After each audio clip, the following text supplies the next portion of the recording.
The sound filled the empty concert hall like a prayer. Each note trembled in the air, fragile and broken, yet somehow more beautiful because of it. The piano shouldn't have been able to produce such music. Half its keys were damaged, the hammers worn down to nothing, the strings out of tune for years. But the hands playing it didn't seem to care about perfection.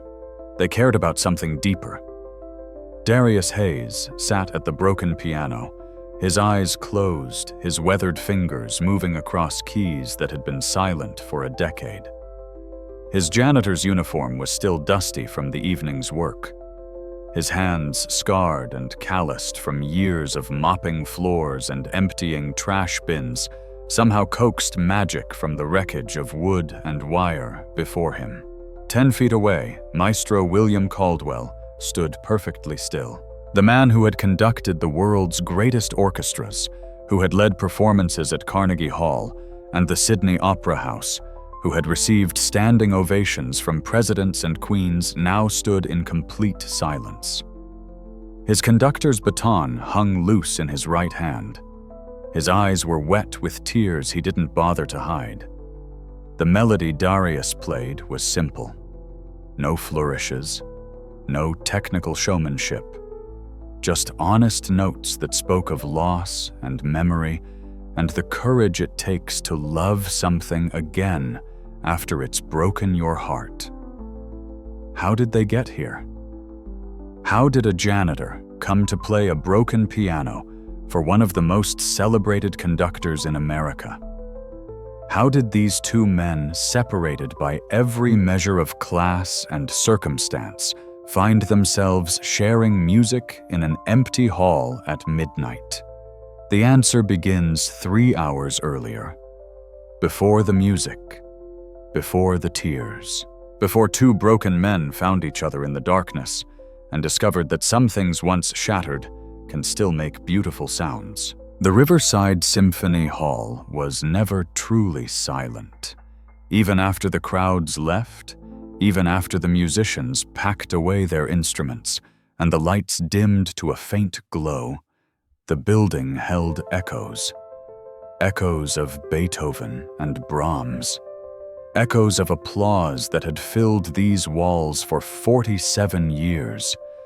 Echoes of all the human emotion that had been poured into this space night after night, season after season. Darius Hayes knew every one of those echoes. He'd worked as a janitor here for 6 years. 6 years of mopping the marble floors, wiping down the mahogany railings, emptying the trash bins filled with concert programs and empty water bottles. 6 years of being invisible while surrounded by beauty. It was 11:43 on a Tuesday night. The evening's performance had ended 2 hours ago. A Tchaikovsky program. The audience had loved it, had risen to their feet in waves of applause that Darius had heard from the storage closet where he'd been replacing cleaning supplies. He'd felt the vibration of their approval through the floor itself. Now the hall was empty, or it should have been. Darius pushed his cleaning cart down the side aisle, the squeak of its wheels the only sound in the vast space. He was heading toward the stage to clean up the scattered papers the musicians always left behind, the pencil marks on the floor where music stands had been positioned, the occasional dropped bow rosin or broken reed. Then he heard it. A single note from a piano. Clear and pure and impossibly sad. He stopped. His hand tightened on the cart's handle. The note faded into silence, but before it disappeared completely, another note followed. Then another. Not a melody yet. Just isolated sounds like someone testing each key individually, listening to its voice. Darius left his cart in the aisle and walked toward the stage. His footsteps were soft on the carpeted floor, years of janitor work, having taught him how to move without sound. As he got closer, he could see a figure sitting at the Steinway grand piano, barely visible in the dim work lights that cast long shadows across the stage. The figure played another note, held it, let it fade, then sat in silence for nearly 30 seconds before playing the next one. Darius reached the edge of the stage and looked up, his breath caught in his throat. He recognized the man at the piano immediately. Everyone who worked at the hall would. Maestro William Caldwell, the conductor who had led tonight's performance, the man whose photograph hung in the lobby alongside every legendary conductor who had graced this stage. But this wasn't the commanding figure who had stood on the podium earlier that evening, bringing 100 musicians together with the sweep of his baton. This was a man hunched over the piano, his formal tails replaced by a simple white shirt with the collar unbuttoned. His silver hair, usually perfectly combed, fell across his forehead, and his shoulders shook just slightly with each note he played. Darius knew he should leave. This was clearly a private moment. Whatever had brought Maestro Caldwell back to the empty hall, whatever drove him to sit alone at the piano playing single notes like a child just learning music, it wasn't meant for anyone else to witness. But Darius didn't leave. He couldn't. There was something in those notes, something that spoke to a part of him he'd kept locked away for 8 years. Something that hurt to hear, but hurt even more to walk away from. Another note rang out. This one lasted longer, and Darius could hear how Caldwell let his hand stay on the key, even after the hammer had struck, as if he could hold the sound in place through will alone. Then Caldwell's head turned slightly. He'd seen Darius standing there in the shadows. For a moment, neither man moved. Then Caldwell spoke, his voice rough with emotion. "I'm sorry. I know I shouldn't be here. I'll leave." But he didn't move from the piano bench. His hands stayed on the keys. Darius climbed the 3 steps onto the stage. He didn't know why. In 6 years of working here, he'd never approached a musician. Never spoke unless spoken to. The invisible man doing invisible work. "You don't have to leave," Sir Darius said quietly. "I can come back later to clean." Caldwell looked at him properly then. Really looked. His eyes were red, and there were tracks on his cheeks where tears had dried. He looked older than he did in the photographs. Smaller, somehow. More human. "You work here?" Caldwell asked. "Yes, sir. Janitor. Night shift." Caldwell nodded slowly. He looked back at the piano, at his hands resting on the keys. "Do you mind if I stay a while longer? I promise I'll be gone soon. I needed to be here tonight. Take all the time you need, sir. I've got plenty of other areas to clean first." Darius turned to leave, but Caldwell's voice stopped him. "Today is my anniversary. Would have been 42 years. He paused, pressing one key softly. "She loved this hall. We met here, actually. I was 26, just hired as assistant conductor. She was first chair violin. Elizabeth. Her name was Elizabeth." Darius didn't know what to say. The maestro wasn't looking at him, was speaking more to the piano than to any person, but something in his voice demanded a response. "I'm sorry for your loss, sir." 3 weeks ago, Caldwell continued, as if Darius hadn't spoken. "She had a heart condition. The doctor said it could happen any time, but we hoped.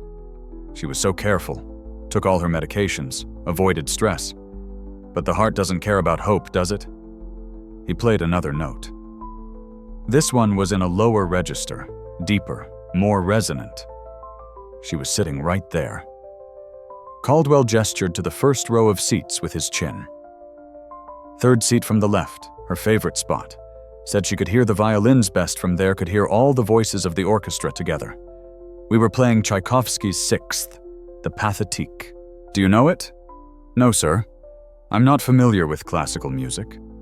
"It's about death," Caldwell said simply. "Tchaikovsky wrote it, knowing he was dying. Every note is goodbye. Elizabeth loved it. Said it was the most honest music ever written. No pretending, no false hope, just the truth of what it means to love something you know you'll lose. He pressed 3 keys together, now a chord that hung in the air like a question with no answer. We were in the final movement, the adagio. Everything getting softer and slower and more quiet. The moment where the music just stops fighting and accepts. And I looked at her, right there in her seat. And she smiled at me. This small, beautiful smile. And then, his hands fell away from the keys. He sat in silence for a long time. When he spoke again, his voice was barely a whisper. She was gone before the music ended. Died listening to Tchaikovsky. Died in the place she loved most. If there's mercy in the universe, maybe that's what it looks like. But it doesn't feel like mercy. It feels like every beautiful thing in my life died with her. Darius felt something crack inside his chest. He knew that feeling. Knew what it meant to have beauty and death become inseparable. Knew what it meant when the things you loved most became the things that hurt you deepest. "I come here every night," Caldwell said, "after everyone leaves.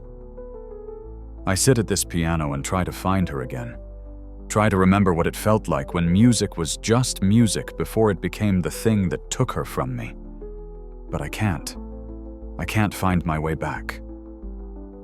He looked at Darius, then really looked at him, and something passed between them. Some recognition that neither man could name, but both could feel.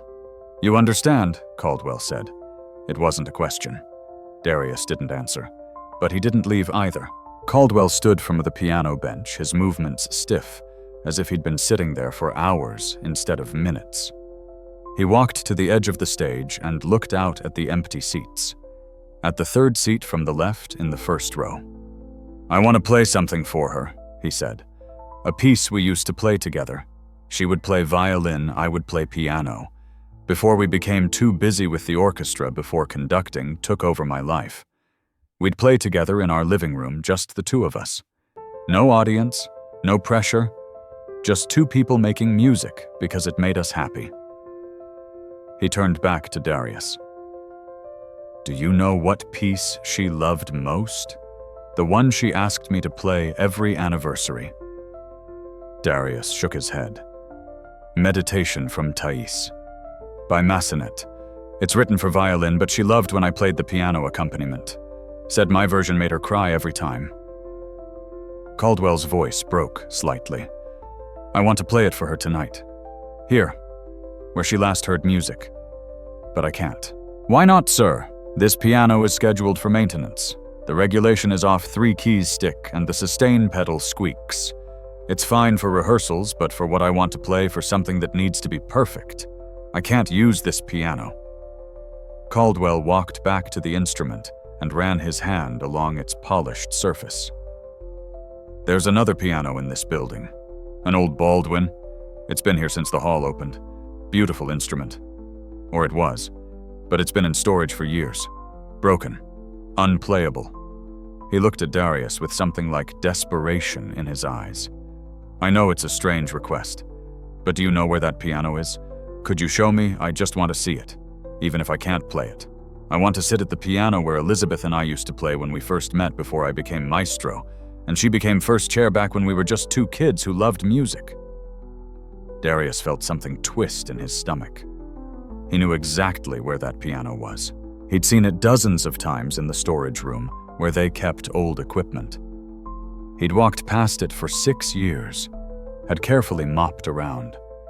It had seen the dust gather on its closed lid. He'd never touched it. Never lifted that lid. Never pressed a single key. "I know where it is," Darius said quietly. "But sir, that piano, it hasn't been playable for years. Maybe longer. I don't think you'll be able to play anything on it." "I don't care," Caldwell said, and there was steel in his voice now, the authority that commanded orchestras. "Even if I can only play 1 note, even if the sound is broken and wrong, I need to try. Please." Darius looked at this man, this celebrated conductor, with tears in his eyes, begging to see a broken piano in a storage room. He thought about saying no. Thought about explaining that some broken things should stay broken, that some doors should stay closed. But he didn't. Instead, he nodded. "Follow me, sir." They walked through the back corridors of the hall, past dressing rooms and rehearsal spaces, past walls covered with photographs of legendary performances. Darius led the way with the practiced efficiency of someone who knew every inch of this building, while Caldwell followed in silence, his footsteps echoing off the concrete floors. The storage room was at the end of a hallway that few people ever used. Darius unlocked the door and flipped on the fluorescent lights. They flickered twice before steadying, casting harsh white light over the accumulated history of the Symphony Hall. Old music stands, broken chairs, boxes of programs from concerts decades past, and in the back corner, covered with a paint-stained tarp, the Baldwin piano. Darius led Caldwell to it, and together they pulled off the tarp. Dust rose in clouds, making them both cough. But as the air cleared, the piano emerged. The wood was still beautiful, a deep mahogany that glowed even under the unflattering fluorescent lights. But the keys told the story of neglect. Some were yellowed with age, others were chipped, and at least a dozen were clearly broken, sitting at odd angles, or missing entirely. Caldwell sat on the bench, which wobbled under his weight. He lifted the lid, and the hinges screamed in protest. Then slowly, reverently, he pressed middle C. The note that emerged was sour out of tune by at least a half step, and it died almost immediately, the string inside unable to hold vibration. He tried another key. This one didn't make any sound at all. The hammer mechanism was broken. He moved up the keyboard, 3 dead keys in a row, then one that worked, sort of producing a thin metallic sound that was nothing like music. Caldwell's shoulders slumped. He sat there, his hands hovering over the broken keys, and Darius could see the defeat in every line of his body. "I'm sorry, sir," Darius said. "I should have told you how bad it was." "No," Caldwell said softly. "I needed to see it. I needed to try." He pressed another key, producing another dead sound. "It's fitting, actually. Trying to make music with something this broken. That's what I am now. A broken instrument that can't hold a tune." He stood to leave, and Darius should have let him go. Should have escorted him out, returned to his cleaning duties, forgotten this strange encounter. But instead he heard himself say words he hadn't planned to speak. "I could fix it." Caldwell turned. "What, the piano?" "I could fix it. Not completely, not like new, but I could get it playable, get most of the keys working. It wouldn't be perfect, but you could play your piece." Caldwell stared at him. "You're a piano technician." Darius hesitated. "I know pianos. I could fix this one, if you're willing to wait." "How long would it take? An hour?" "Maybe 2. Like I said, it won't be perfect, but it would work." For a long moment, Caldwell didn't speak. He looked at Darius, then at the piano, then back at Darius. Something shifted in his expression. Curiosity. Hope. Maybe even suspicion. "Why would you do this? You don't know me." Darius looked at the broken piano, at the keys that hadn't made music in years, at the instrument that had been discarded and forgotten, left to gather dust in a storage room where no one would see it fail to be what it once was. "Because sometimes broken things deserve another chance," he said quietly. Caldwell studied him for another moment, then nodded. "All right. Show me what you can do." Darius went to the storage shelves and found what he needed. A toolbox that the building's maintenance staff kept for minor repairs. Needle nose pliers, small screwdrivers, a flashlight, some lubricant oil.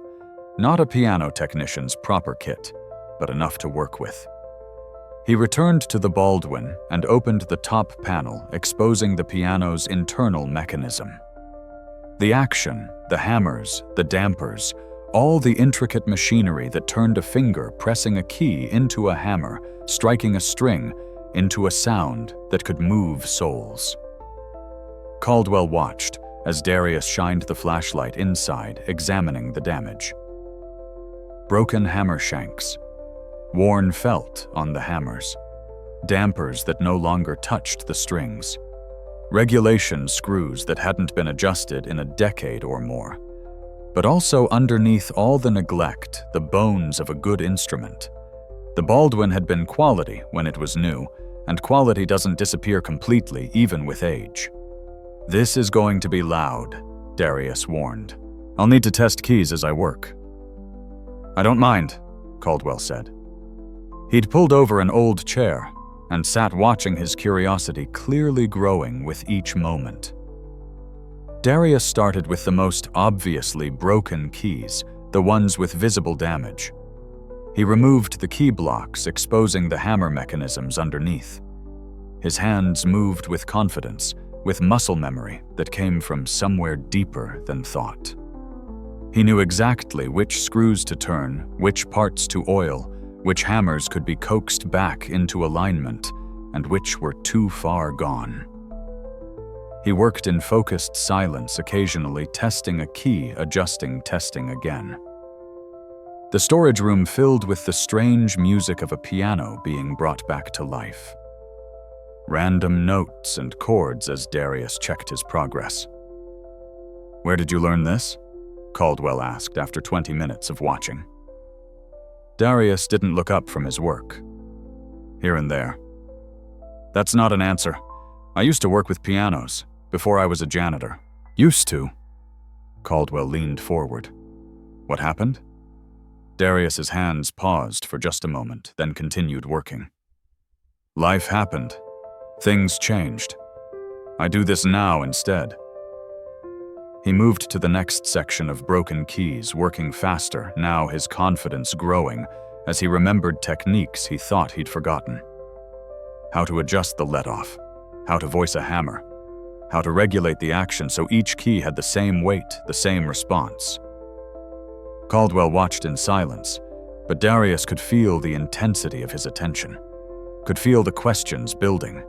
He worked faster, wanting to finish before those questions came, wanting to restore the piano and leave before he had to explain things he'd spent 6 years trying to forget. 45 minutes passed, then an hour. Darius moved systematically through the keyboard, working from left to right, bringing each section back to function. Not perfect. Some keys were still out of tune. Some hammers were too worn to produce the proper tone. Some dampers still didn't seat quite right, but it was playable. It was music again. Finally, Darius closed the top panel and stepped back. "Try it now." Caldwell stood and approached the piano slowly, almost reverently. He sat on the bench and positioned his hands over the keys. Then he played a scale. C major. Simple. Basic. The kind of thing a child learns in their first piano lesson. The sound that emerged was imperfect. Some notes were louder than others. The tuning was off. The tone quality varied wildly from key to key. But it was music. Clear, recognizable music. Caldwell played the scale again more slowly, listening to each note. Then he played a simple melody, then a chord progression. His hands moved over the keyboard with growing confidence, and his face transformed. The grief that had weighed down his features lifted slightly, replaced by something like wonder. "This is remarkable," he said, looking at Darius with new eyes. "You did this in an hour, with basic tools. No piano technician could work this quickly. No amateur could know these techniques." He stood and walked around the piano, examining it from all angles, as if he could see through the wood to the repairs inside. Who are you really? Because you're not just a janitor who happens to know pianos. You're professionally trained. I can see it in your work. Darius picked up the tools, putting them back in the box with careful precision, not meeting Caldwell's eyes. I told you, I used to work with pianos. Where? Which shop? Which manufacturer? It doesn't matter. That was a long time ago. It matters to me. Caldwell's voice had changed, had taken on the firmness of someone used to being obeyed. You just gave me a gift I didn't think was possible tonight. The least you can do is tell me the truth about who you are. Darius closed the toolbox with more force than necessary. The piano is fixed. You can play your piece now. That's what you wanted. He started toward the door, but Caldwell moved to block his path. Not aggressively, but firmly. The two men stood facing each other, and for the first time since this strange night began, Darius saw Caldwell as others saw him. As the Maestro. As someone with authority and power and the expectation of answers. Please, Caldwell said, and the single word held all his grief and curiosity and desperate need to understand. I just want to know, how does a man with your skills end up mopping floors? Darius felt something break inside him. A wall he'd built 8 years ago, brick by careful brick, holding back a flood of memories and pain and regret. Caldwell's question, asked with such honest need, had found the one weak point in that wall. And now the whole structure was crumbling. My name is Darius Hayes, he said quietly.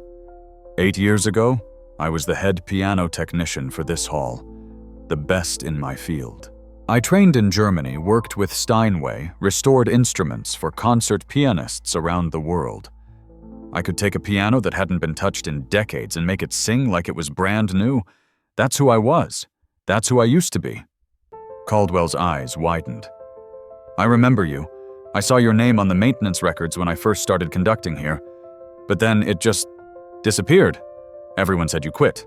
No one knew why. I didn't quit, Darius said. I ran away. From what? And there it was. The question that led to all the places Darius had been avoiding for 8 years. All the locked doors, all the closed pianos, all the music he'd refused to hear. He looked at Caldwell, at this man who had shared his own grief so openly, who had shown vulnerability in a way that conductors and maestros rarely did.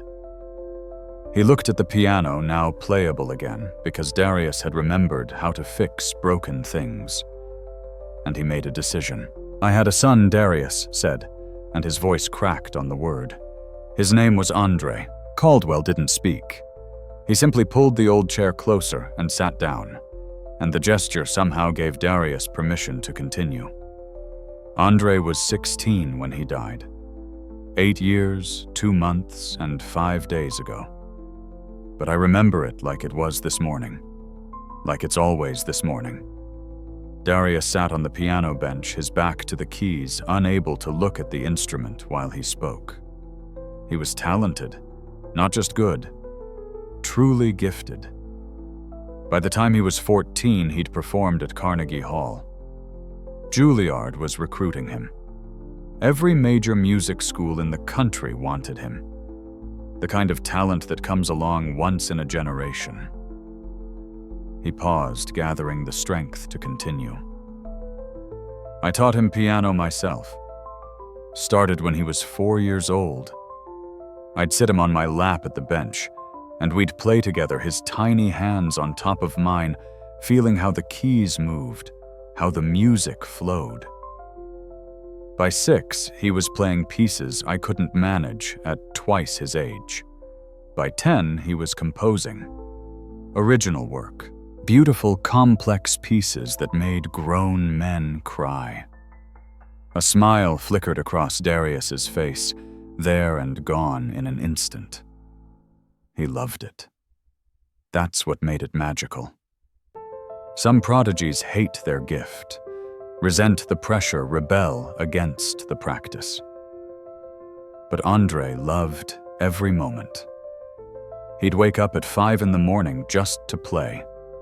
He'd come home from school and go straight to the piano. Music wasn't work for him. It was breathing. "What happened?" Caldwell asked gently. Darius's hands clenched into fists on his knees. He had a concert, a big one. At this hall, actually. The Riverside Symphony Youth Competition. He was performing a Rachmaninoff concerto. He'd been practicing for 6 months. It was going to be his moment, the performance that would cement his reputation, that would open every door in the music world. He stopped, and the silence stretched between them, heavy with the weight of what was coming. The concert was on a Saturday night. I'd spent all day at the hall preparing the pianos, making sure every instrument was perfect. Andre was backstage warming up, so calm and confident. He came out to hug me before he went on, and he said, Darius's voice broke. He said, "Dad, this is for you. Everything I play tonight is for you."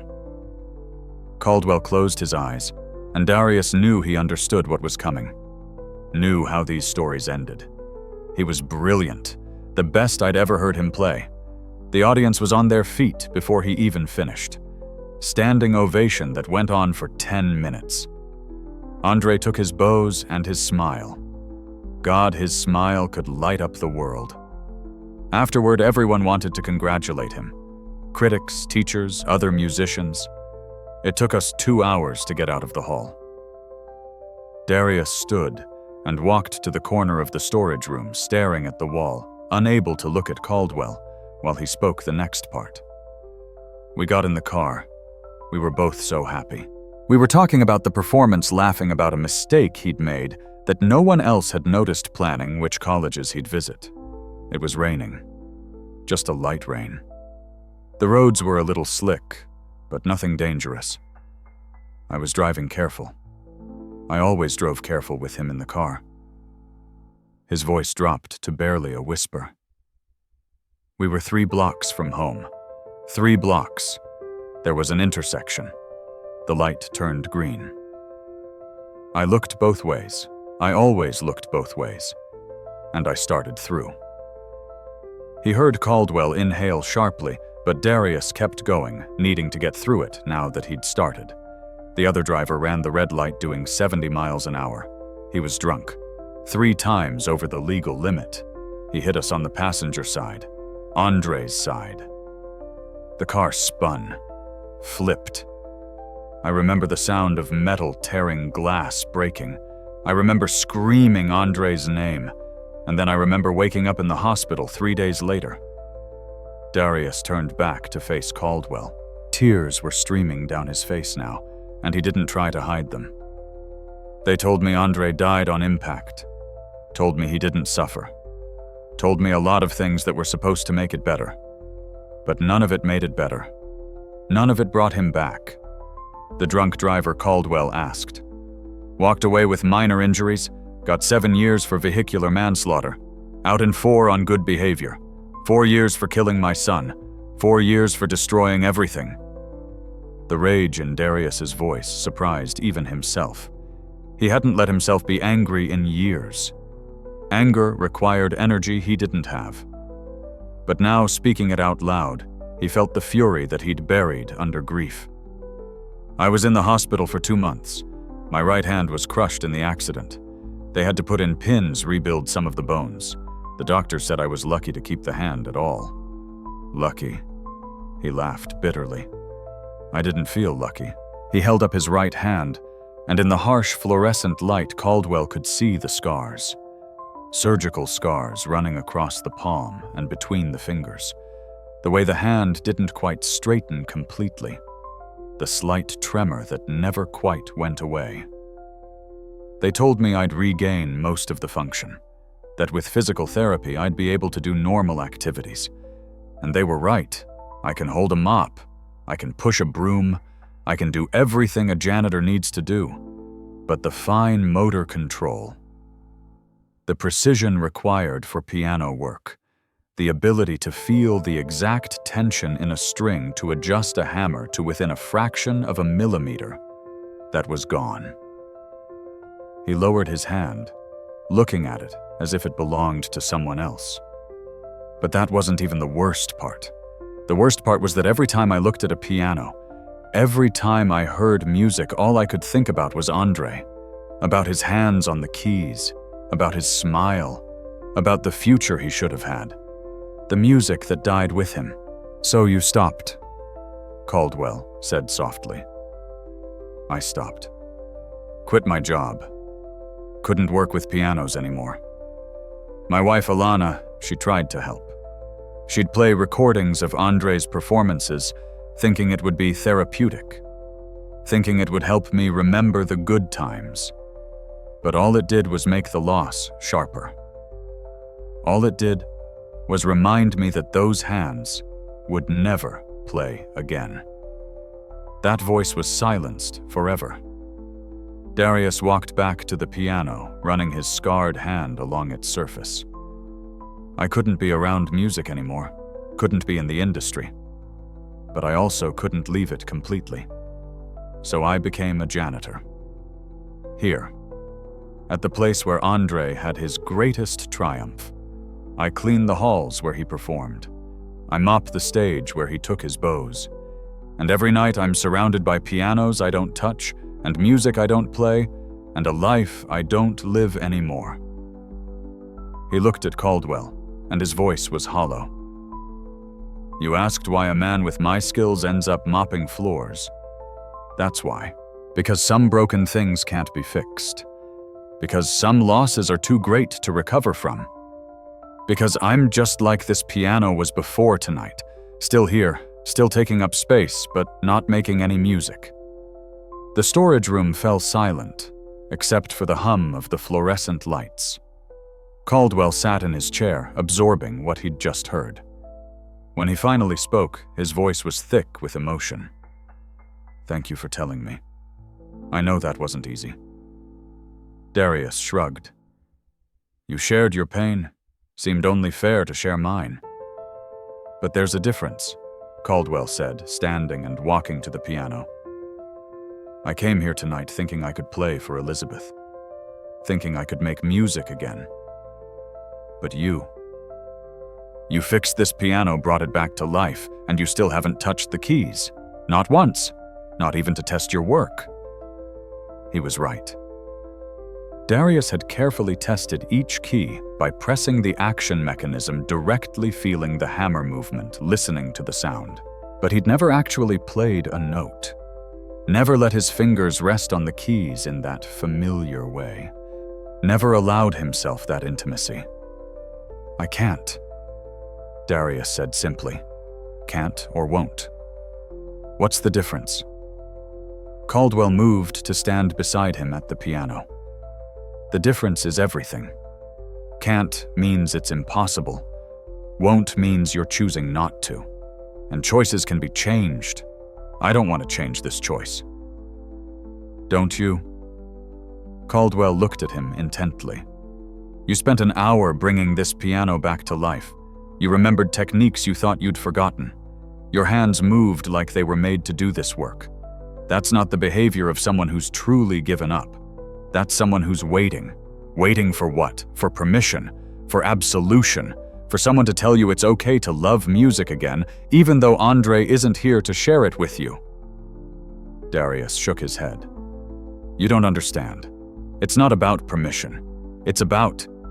Every time I think about playing, I see him. I see his hands where mine should be. I hear his music instead of my own. Playing isn't just playing anymore. It's drowning in memories I can't survive. Caldwell was quiet for a long moment. Then he said, I'm going to play my piece now, the one I came here to play, and I want you to stay while I do. Will you do that? Darius wanted to say no, wanted to leave before the music started, before it could reach into his chest and twist everything open again. But something in Caldwell's eyes stopped him. Maybe it was recognition. Maybe it was the shared understanding of what it meant to lose someone and have music become both the memory and the memorial. "All right," Darius said.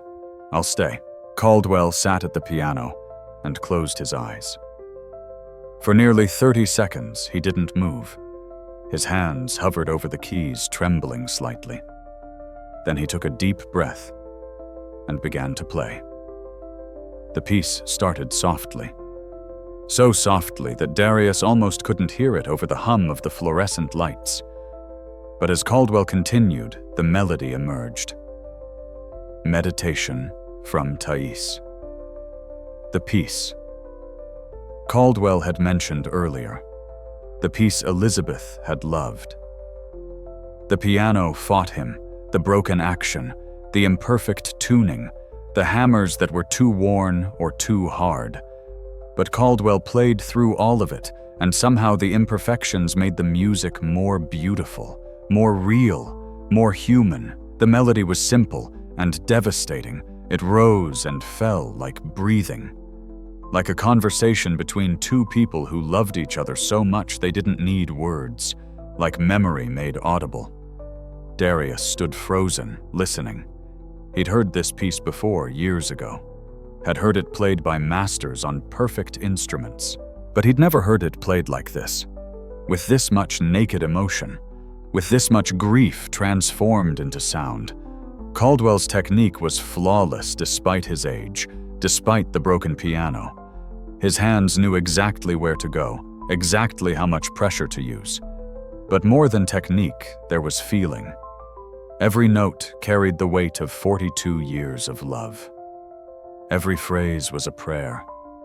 Every rest was a breath held in anticipation of words that would never come. And Darius felt something crack inside his chest. That wall he'd built, that barrier between himself and music. Caldwell's playing was finding every weak point, every place where the mortar had started to crumble. The piece built to its climax. The melody soared, and Caldwell leaned into the piano, his whole body becoming part of the music. This was the moment where if Elizabeth were alive, she would have joined on violin, where their two voices would have woven together in harmony. But instead, there was just Caldwell playing both parts, filling the silence where his wife should have been. Then the music began to descend, the melody returning to earth, growing softer, slower, preparing for the end. And that's when Caldwell's hands faltered. Right hand still playing the melody, but the left hand, which had been providing the accompaniment, suddenly stopped. He tried to continue, tried to finish the piece one-handed, but it was wrong, incomplete, like a conversation where only one person speaks. The music stuttered to a halt. Caldwell sat there, hands on the keys, unable to continue. He tried again, got 3 bars further, stopped again. The piece required both hands, required the dialogue between melody and accompaniment, and he couldn't do it alone. "I'm sorry," Caldwell said, his voice breaking. "I thought I could. I thought tonight with this piano in this place I could finish it. But I can't. Not alone. Elizabeth always played with me. We finished together. I don't know how to end it without her." He pulled his hands away from the keys and put his face in his palms. His shoulders shook with silent sobs. Darius watched this powerful man fall apart over an unfinished melody, and he understood with perfect clarity that this was why Caldwell had come back to the empty hall. Not to play, but to fail. To prove to himself that without Elizabeth, music was impossible. "You need 2 people to finish it," Darius said quietly. Caldwell looked up, his eyes red. "What? The piece? It's written to sound like 2 instruments in conversation. Piano and violin. You're trying to play both parts alone, but it's too much. You need someone to play the left hand so you can focus on the melody." "There's no one else here," Caldwell said hopelessly. Darius felt his heart hammering, felt sweat breaking out on his palms, felt 8 years of carefully maintained distance threatening to collapse. "I could play it. The left hand. I could accompany you." Caldwell stared at him. "You said you couldn't play, that you haven't touched a piano since Andre died. I haven't. But I know this piece. I know the accompaniment. And you need someone. Just this once. Just to finish." "Darius." Caldwell's voice was gentle. "You don't have to do this. Not for me. Maybe not for you." Darius moved closer to the piano, his whole body trembling. "But maybe for him. For Andre. He would want me to. He always said music wasn't meant to be done alone." He stood beside the piano bench, and Caldwell slid over, making room. Darius sat down. The last time he'd sat on a piano bench was 8 years ago, the morning of Andre's funeral. He'd tried to play something, anything, and couldn't. Hadn't tried since. Now he looked down at the keys. Yellow and chipped and imperfect. His hands hovered over them, scarred and damaged and imperfect. Everything about this moment was imperfect. "I don't know if I can," Darius whispered. "One note," Caldwell said. "Just try one note. If it's too much, we stop." Darius lowered his right hand, the damaged one, and pressed middle C. The note rang out slightly out of tune, but clear. Real. He pressed it again. Again. Each time the sound proved he was still here, still capable of creating music despite everything. "Now try the accompaniment pattern. Just the first phrase." Darius positioned both hands on the keys. The left hand felt strange, foreign, like it belonged to someone else. But the right hand, the broken one, remembered. Muscle memory deeper than thought, deeper than pain. He played the opening accompaniment. 4 bars, simple chords, rolling arpeggios.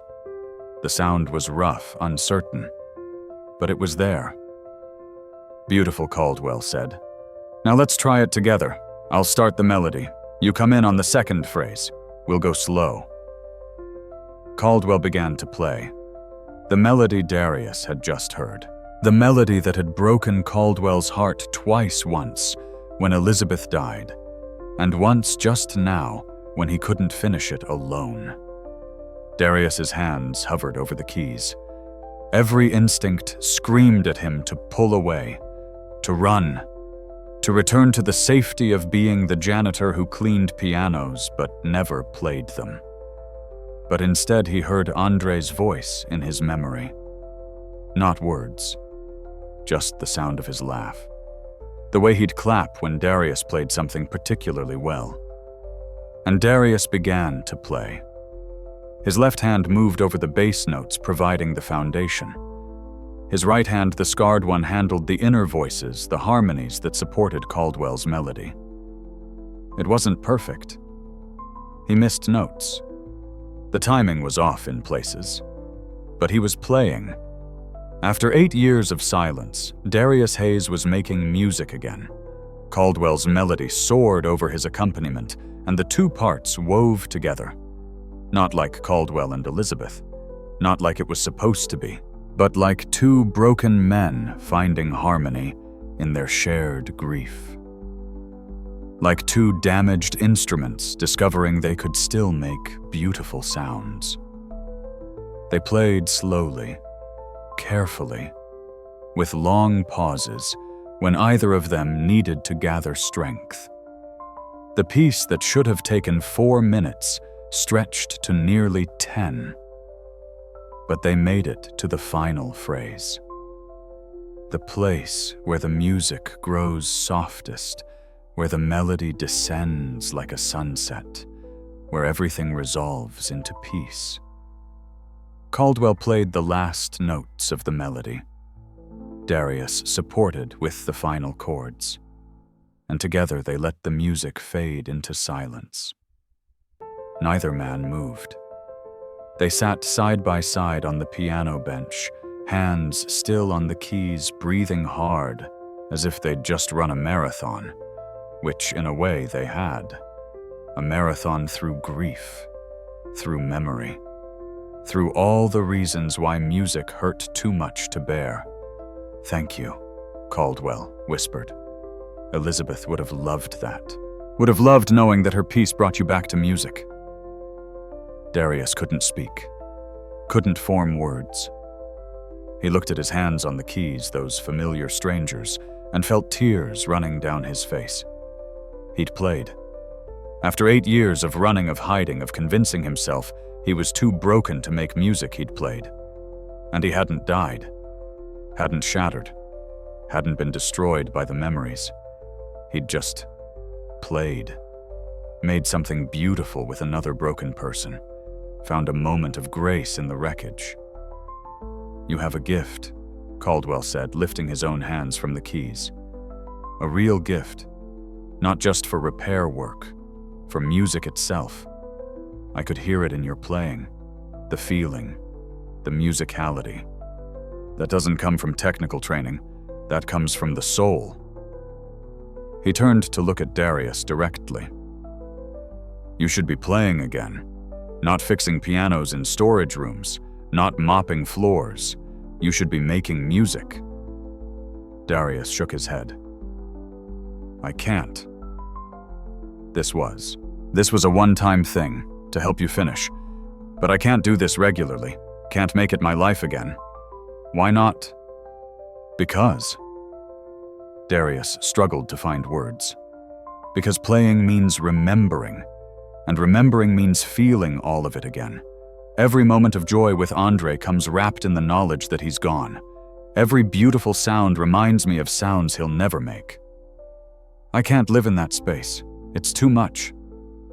"So instead you live in no space at all," Caldwell said softly. "You exist between worlds, too connected to music to truly leave it, too afraid to fully return to it. That's not living, Darius. That's barely surviving. Surviving is enough. Is it? Is it really?" Caldwell stood from the piano bench and walked a few steps away, then turned back. "I lost Elizabeth 3 weeks ago, and I thought the same thing. Thought surviving was all I had left. But tonight, playing that piece with you, I felt something I haven't felt since she died. I felt alive. Not happy, not healed, but alive. Present. Connected to something larger than my grief." He pointed at the piano. "You did that. You brought that broken instrument back to life, and in doing so, you brought me back a little too. Don't you see, that's what music does. It doesn't erase the pain. It doesn't bring back what we've lost. But it gives us a way to carry the loss with dignity, with grace, with beauty." Darius looked at the piano, at his hands, at this unexpected maestro who had somehow in one strange night managed to see through 8 years of carefully constructed defenses. "I don't know if I can," he said honestly. "I don't know if I'm strong enough."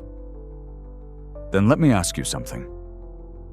Caldwell's voice was gentle but firm. "What would Andre want if he were here right now? If he could tell you what to do with the rest of your life, what would he say?" And Darius knew. Immediately and certainly. Andre would tell him to play. Would tell him that hiding from music was the worst possible way to honor his memory. Would tell him that every note Darius didn't play was a note that died with Andre instead of living on through his father.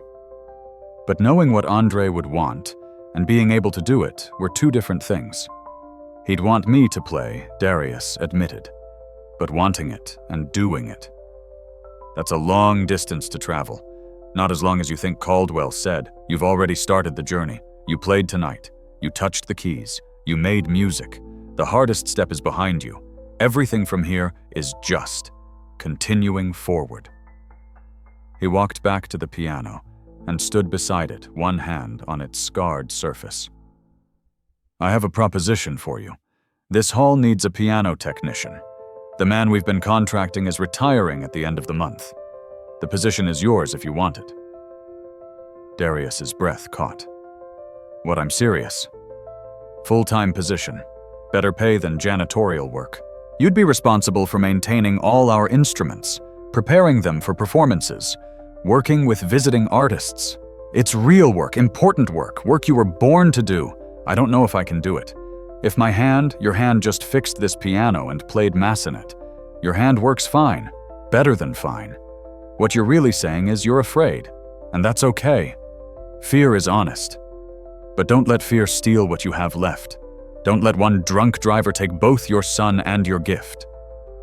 Darius felt the weight of the decision crushing down on him. 8 years of grief. 8 years of carefully maintained distance, all of it threatening to crack open if he said yes. But also the memory of playing tonight, the feeling of his hands on the keys, the discovery that he could touch music again without being destroyed by it. "I need time," he said. "I need to think about it." "Take all the time you need," Caldwell said. "But Darius, while you're thinking, ask yourself this. Which would Andre regret more?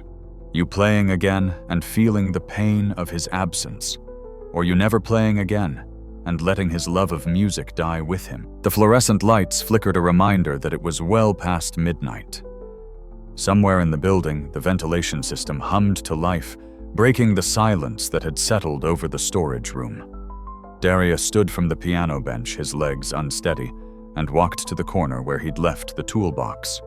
He needed to do something with his hands, needed movement to process what had just happened. "Tell me more about Andre Caldwell," said, settling back into his chair. "Not about his death, about his life, about who he was when music made him happy." Darius's first instinct was to refuse. He'd spent 8 years avoiding those memories, pushing them down whenever they surfaced. But something had shifted in the last hour. Maybe it was playing again. Maybe it was hearing his grief echoed in Caldwell's own loss. Maybe it was simply exhaustion with running. "He was funny," Darius said, organizing the tools even though they didn't need organizing. People don't expect that in a serious musician. They think dedication means solemnity. But Andre was light. He'd make jokes during practice, create silly lyrics to classical pieces. Once during a Chopin etude, he started singing, "I like pizza," to the melody. Made me laugh so hard, I couldn't breathe. A smile crossed Darius's face, surprising him with its ease. He loved pranks. He'd hide my tuning hammer when I was working, rearrange my tools, leave ridiculous notes in the piano mechanisms for me to find. "Dad's old smells like cheese," written on a piece of paper wedged behind the dampers. Stupid kid stuff, but it made every day an adventure. "He sounds wonderful," Caldwell said. He was. And the thing is, he was kind, genuinely kind. Not just talented. Fame was coming for him, everyone could see it, but he never acted special. Never acted like his gift made him better than anyone else. He'd play for nursing homes, teach piano to kids in the neighborhood for free. He believed music should be shared, not hoarded. Darius closed the toolbox and turned to face Caldwell. The last thing he said to me before that concert was, "Dad, this is for you. Not for the critics, not for the scouts, for me." Because he knew that everything he could do, everything he'd become, it started with me teaching him on my lap when he was 4 years old. He never forgot that. Never forgot where he came from. "That's a good son," Caldwell said quietly. "The best."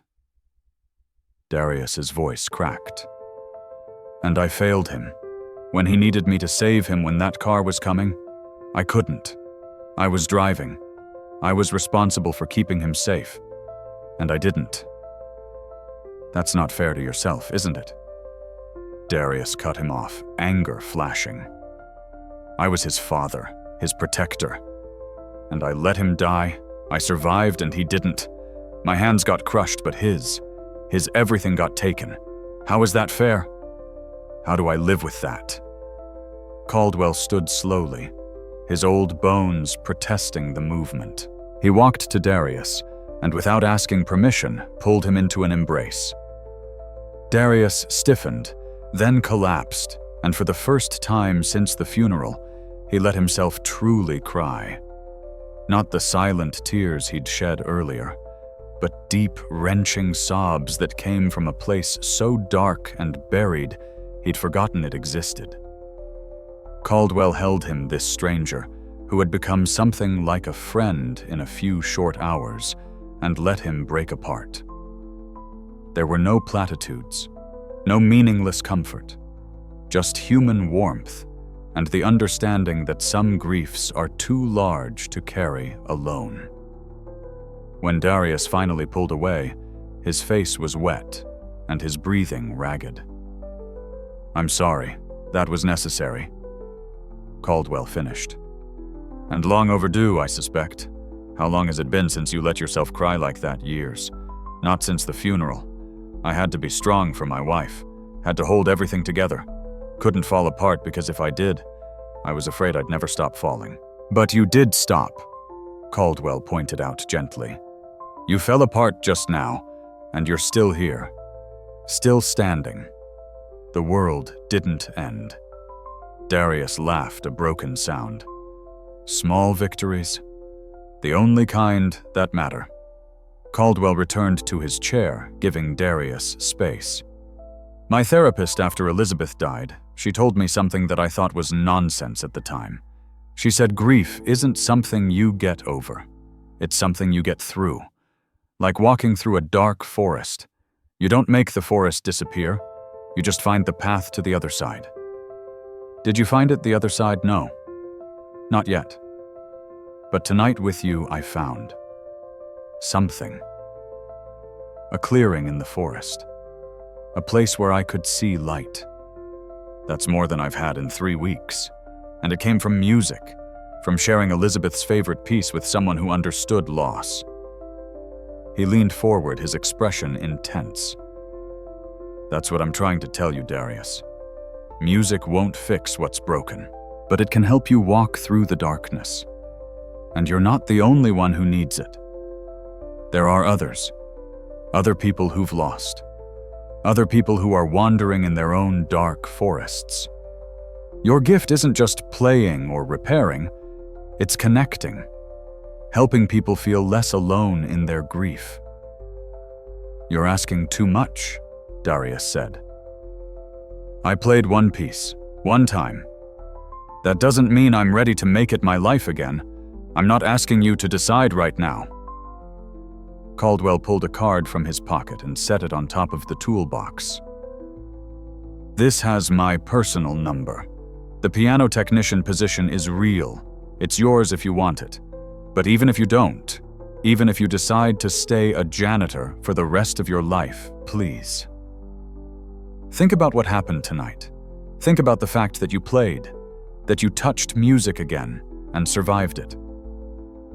He stood and walked to the door, then paused. "I'll be back tomorrow night. Same time. I'll be in the main hall at the Steinway. If you want to play again, I'll be there. No pressure. No expectations. Just company. If you want it." "Why are you doing this?" Darius asked. "You don't know me. You don't owe me anything." Caldwell smiled, sad and genuine. "Because 3 hours ago I came to this hall ready to give up. Ready to accept that music was over for me, that everything beautiful in my life had died with Elizabeth. And then I met you. A janitor who turned out to be a master technician. A broken man who somehow fixed a piano I thought was beyond repair. A father who played again despite 8 years of running. You gave me hope, Darius. The least I can do is try to give some back." He opened the door, then looked back one more time. "Andre would want you to play. Elizabeth would want me to keep conducting. Maybe we owe it to them to try, not to be happy, not to forget, but to try." Then he was gone, his footsteps echoing down the corridor until they faded into silence. Darius stood alone in the storage room with the repaired piano and the business card, and the impossible weight of a decision that felt too big to make. Darius should have gone back to work, should have finished his cleaning rounds, clocked out, gone home to Alana, and pretended this strange night never happened. But instead, he stood looking at the Baldwin piano. Its keys yellowed and chipped, its sound imperfect, and he couldn't make himself leave. He'd played. After 8 years, he'd played. And the world hadn't ended. Andre's memory hadn't been destroyed. If anything, playing had made the memory more vivid, more real, more precious. When his hands had moved across the keys, he'd felt connected to his son again. Connected to all the hours they'd spent making music together. All the joy that had existed before the grief. Slowly, like a man approaching something dangerous, Darius sat back down at the piano. He flexed his right hand, looking at the scars that crisscrossed his palm. The hand that had failed to save Andre. The hand that had been broken in the same accident that killed his son. The hand he'd used as an excuse to stop playing for 8 years. But tonight, that hand had played Massenet, had supported Caldwell's melody, had created beauty despite its imperfections. Maybe Caldwell was right. Maybe the hand wasn't the problem. Maybe it never had been. Darius lifted both hands to the keyboard and played a C major scale. Simple. Basic. The first thing he'd taught Andre all those years ago. The notes climbed up the keyboard, stumbling slightly over the keys that were still out of tune, but present. Real, then down again, completing the circle. He played it again, faster this time. Then again. Each repetition, a small reclamation of something he'd lost. Each note, a tiny declaration that he was still here, still capable, still connected to the thing he'd loved before. Grief had made love feel impossible. Then he played a chord. C major. The most basic chord in music. The one that feels like home. He held it, listening to the way the strings vibrated, the way the sound filled the small storage room. Imperfect, but alive. More chords followed. A progression. I for VI. The foundation of 10,000 songs. The building blocks of harmony. His left hand remembered the patterns. His right hand, the scarred one, reached for extensions, adding color to the basic structure. And then, without planning it, without consciously choosing, Darius began to play one of Andre's compositions. A piece his son had written when he was 14. A simple melody that Andre had titled Morning Song because he'd composed it at dawn, sitting at the piano in their living room while everyone else slept. Darius hadn't heard this piece in 8 years, hadn't let himself think about it. After Andre died, his wife had suggested commissioning a recording preserving Andre's music for posterity.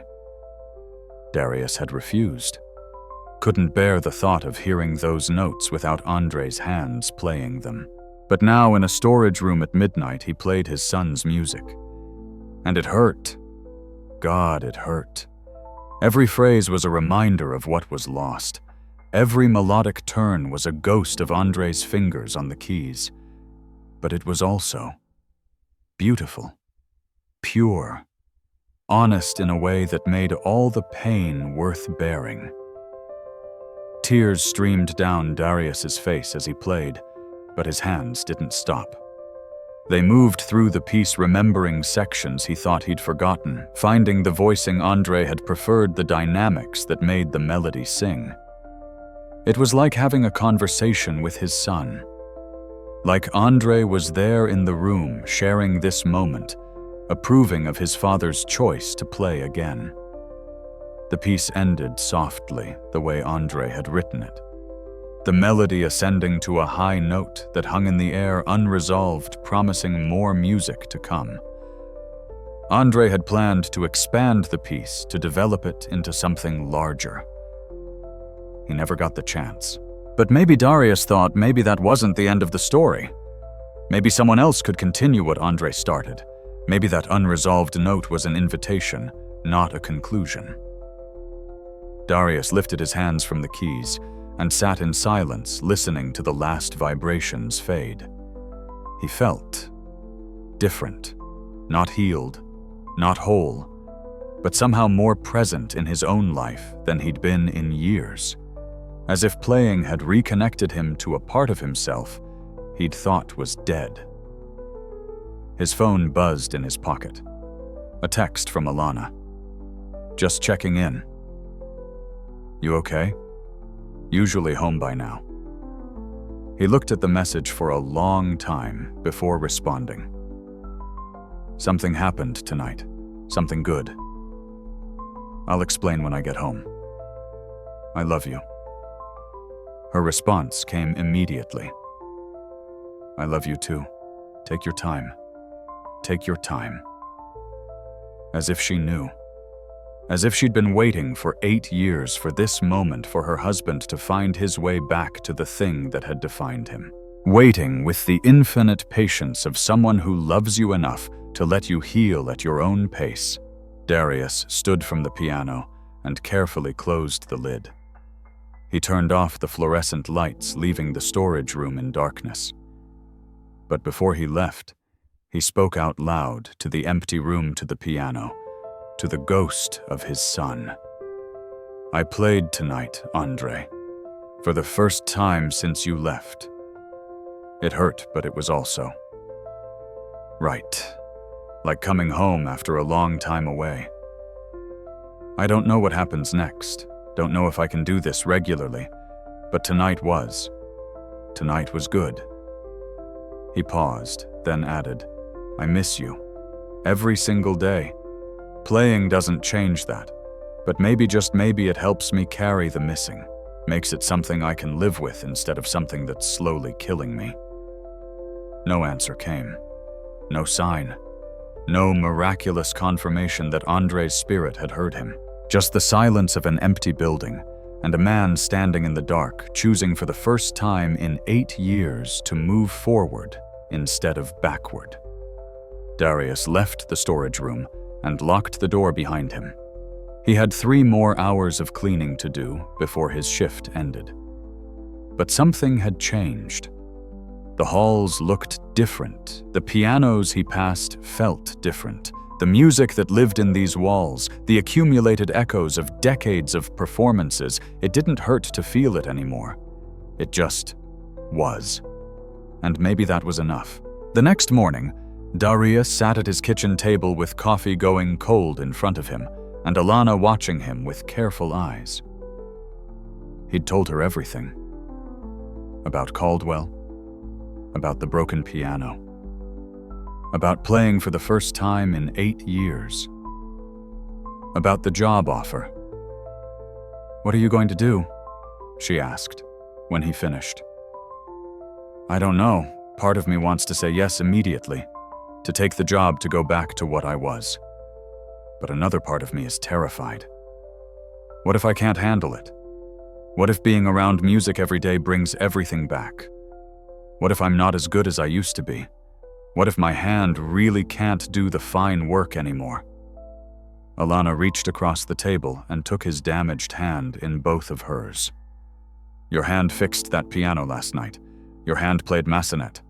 The only question that matters is whether you want to do this, not whether you can. You've proven you can. The question is whether you will." "Everyone keeps asking me what Andre would want," Darius said. Caldwell asked. "I keep asking myself, and I know the answer. He'd want me to play. He'd want me to work with pianos again. He'd be angry that I wasted 8 years hiding. But..." He pulled his hand back, looking at it like it belonged to a stranger. "I'm not Andre. I don't have his courage, his joy, his ability to see music as pure instead of painful. You're right. "You're not Andre," Alana's voice was firm. "You're Darius, and Darius has his own kind of courage. The courage to survive when surviving seemed impossible. The courage to keep going to that hall every night even though every inch of it reminded you of what you lost. The courage to fix that piano last night even though it meant facing the very thing you'd been running from." She stood and walked to the living room, returning with a photo album Darius hadn't looked at in years. She opened it to a specific page and pushed it across the table. A photograph of Darius and Andre at a piano. Andre was maybe 10 years old, sitting on his father's lap, both of them grinning at the camera. Andre's hands were positioned over Darius's on the keys. "Look at his face," Alana said softly. "Look at how happy he is. Not because he's playing, because he's playing with you. Because his father taught him that music is about connection, not perfection. About sharing joy, not achieving greatness. You gave him that gift, and now you have a chance to give it to other people, to share what you and Andre built together." Darius stared at the photograph, at his son's smile, at his own younger face, before grief had carved new lines into it. "What if I'm not strong enough?" "Then you'll find strength, or you'll fail and try again. But Darius, baby, you can't spend the rest of your life cleaning floors to avoid facing what happened. That's not living. That's not what Andre would want. That's not what I want for you. What do you want? I want my husband back. Not the man you were before Andre died. I know that man is gone. But the man you could become. The one who carries grief, but isn't crushed by it. The one who plays music again, not despite the loss, but because of it. Because every note is a way of saying Andre mattered. Andre's love of music mattered. And the father who taught him still has music to share." Darius felt tears starting again. He'd cried more in the last 12 hours than in the previous 8 years. "I'm scared." "Good, you should be. Change is scary. Grief is scary. But you know what's scarier?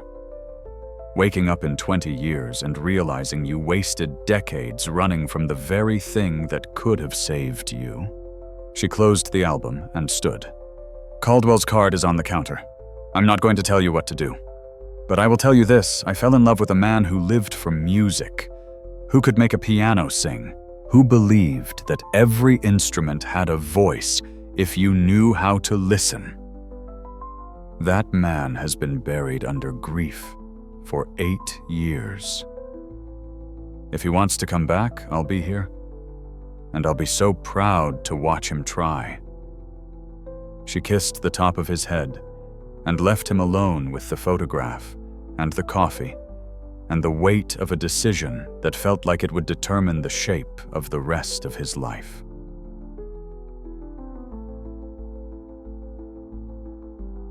Darius sat there for 2 hours, looking at the photograph, remembering, feeling. Finally, he picked up his phone and pulled up the text from Alana with Caldwell's number. His thumb hovered over the screen. Then he thought about last night, about his hands on the keys, about playing Andre's composition, about the way music had hurt, but also healed, about the look on Caldwell's face when they finished the Massenet together. And he thought about Andre. Not the loss of him, but the presence of him. All those years of laughter and practice and shared joy. All those moments at the piano when it was just a father and son making beauty together. Those moments didn't disappear when Andre died. They were still there, still real, still precious. And maybe playing again wasn't betraying those memories. Maybe it was honoring them. Darius typed out a message. "Maestro Caldwell, this is Darius Hayes. I'd like to discuss the position. When would be a good time to talk?" The response came within minutes. Tonight. 10 p.m. Main hall. Come play with me again first. We'll talk about the job after. Darius smiled despite himself. Of course, Caldwell would want him to play before discussing practicalities, would want to make sure last night wasn't a fluke, would want to see if Darius could do this more than once. Fair enough. If Darius was going to do this, he needed to know the same thing. He spent the day in a strange state of anticipation and dread. He tried to watch TV, but couldn't focus. Tried to read, but the words blurred. Finally, he went to the closet and pulled out a box he hadn't opened in 8 years. His piano tools, his tuning hammer, his voicing needles, his key weights and regulation screws, all the equipment of his former profession carefully preserved but unused. He took out the tuning hammer and held it, feeling its weight, its familiar grip. His right hand closed around it naturally, the scars pulling slightly, but not preventing the motion. He practiced the turning motion, the precise application of torque needed to adjust a tuning pin. It felt possible. Maybe Caldwell was right. Maybe his hand was fine. Maybe the problem had never been physical. Maybe it had always been the fear of what playing would make him feel. At 9:30, Darius arrived at Riverside Symphony Hall. Not through the back service entrance he'd used for 6 years. Through the front door, like a musician, like someone who belonged. The security guard recognized him. "Darius, you're not working tonight." "Not exactly. I'm here to see Maestro Caldwell." The guard's eyebrows rose, but he nodded. "He's in the main hall, expecting you, I think. Said to send you right in." Darius walked through the familiar corridors with new purpose. Not to clean, not to hide, but to play. The thought made his heart race, but he kept walking. Through the backstage area, through the wings, onto the stage itself. Caldwell was already there, sitting at the Steinway Grand, playing something soft and contemplative. When he saw Darius, he stopped and smiled. "You came. I said I would. You said maybe." "That's different from definitely." Caldwell gestured to the piano bench beside him. "But you're here. That's what matters. Come. Sit." Darius climbed onto the stage and crossed to the piano. This instrument was different from the broken Baldwin. This was the hall's finest piano, perfectly maintained, perfectly tuned, perfectly regulated. An instrument worth $500,000. An instrument that deserved someone who knew what they were doing. He sat beside Caldwell, and the older man immediately began to play. Not the massenet, something different. A simple Bach chorale, 4-part harmony, the kind of piece where you could add another player seamlessly. "Join me," Caldwell said without stopping. "Take the bass line." Darius positioned his left hand over the lower keys, found the root notes, began to play the foundation under Caldwell's melody. The sound was different from last night. Clearer, fuller, more present. The Steinway responded to every touch, every nuance, giving back exactly what you put into it. They played through the chorale. Then another. Then Caldwell modulated keys and played something jazzy, and Darius found himself improvising a bass line, something he hadn't done since before. "You're smiling?" Caldwell said, still playing. Darius realized it was true. He was smiling, actually smiling while playing piano. When had that last happened? They played for an hour, moving between styles and composers and moods. Sometimes Caldwell led and Darius followed. Sometimes Darius suggested a piece and Caldwell joined in. Sometimes they just improvised, letting the music go where it wanted to go. And Darius felt something loosening in his chest, some knot of grief and fear and self-punishment that had been tied there for 8 years. It didn't disappear, but it loosened, gave him room to breathe. Finally, they stopped. sat in silence beside each other at the piano. "You can do this," Caldwell said quietly. "Not just tonight. Every day. You can be the technician this hall needs, the musician these instruments need, the teacher other people need. You have all the skills. The only question is whether you believe you deserve to use them again." "I'm starting to think maybe I do," Darius said slowly. "Or at least, Andre would want me to, and I'm tired of disappointing him by hiding. Then take the job. Come back to the world. Let music be part of your life again." Darius looked at the Steinway at his hands resting on its keys. Hands that had fixed broken pianos and played despite their own brokenness. Hands that had held his son and failed to save him, but could still create beauty. "Okay," he said. "Okay. I'll do it. I'll take the position." Caldwell's smile was luminous. "Good. We'll make it official tomorrow. Paperwork, contracts, all the boring stuff. But tonight let's just play. Let's make music because it's what we both need, what we both lost and found again." So they played. Late into the night, two men who had every reason to give up on music, but chose not to. Two men finding grace in the wreckage of their grief. Two men discovering that broken things can still make beautiful sounds if someone has the courage to play them. 3 weeks later, Darius walked into Riverside Symphony Hall through the front entrance wearing dress pants and a button-down shirt instead of his janitor's uniform. He carried a professional tool case, the one he'd stored away 8 years ago, now cleaned and restocked. His heart hammered, but his steps were steady. The administrative offices were on the 2nd floor. He'd never been there as a janitor. That world had been separate, invisible. But today, he had an appointment with the hall's general manager to complete his hiring paperwork. The secretary recognized him from the cleaning crew and did a double take. "Darius." "Oh my God, is it true? Maestro Caldwell said you were coming back as our technician." "It's true." "That's wonderful. We've been struggling since Harrison retired. The temporary techs don't know our instruments the way you used to. Welcome back. Welcome back." As if 8 years of absence were nothing. As if he'd just been on an extended vacation instead of running from the wreckage of his life. But maybe that was kindness. Maybe not asking questions, not demanding explanations was its own form of grace. The paperwork took an hour. Salary negotiations, benefit packages, insurance forms. All the mundane details of returning to professional life. When it was done, the general manager shook his hand and said, "We're lucky to have you. Maestro Caldwell spoke very highly of your skills.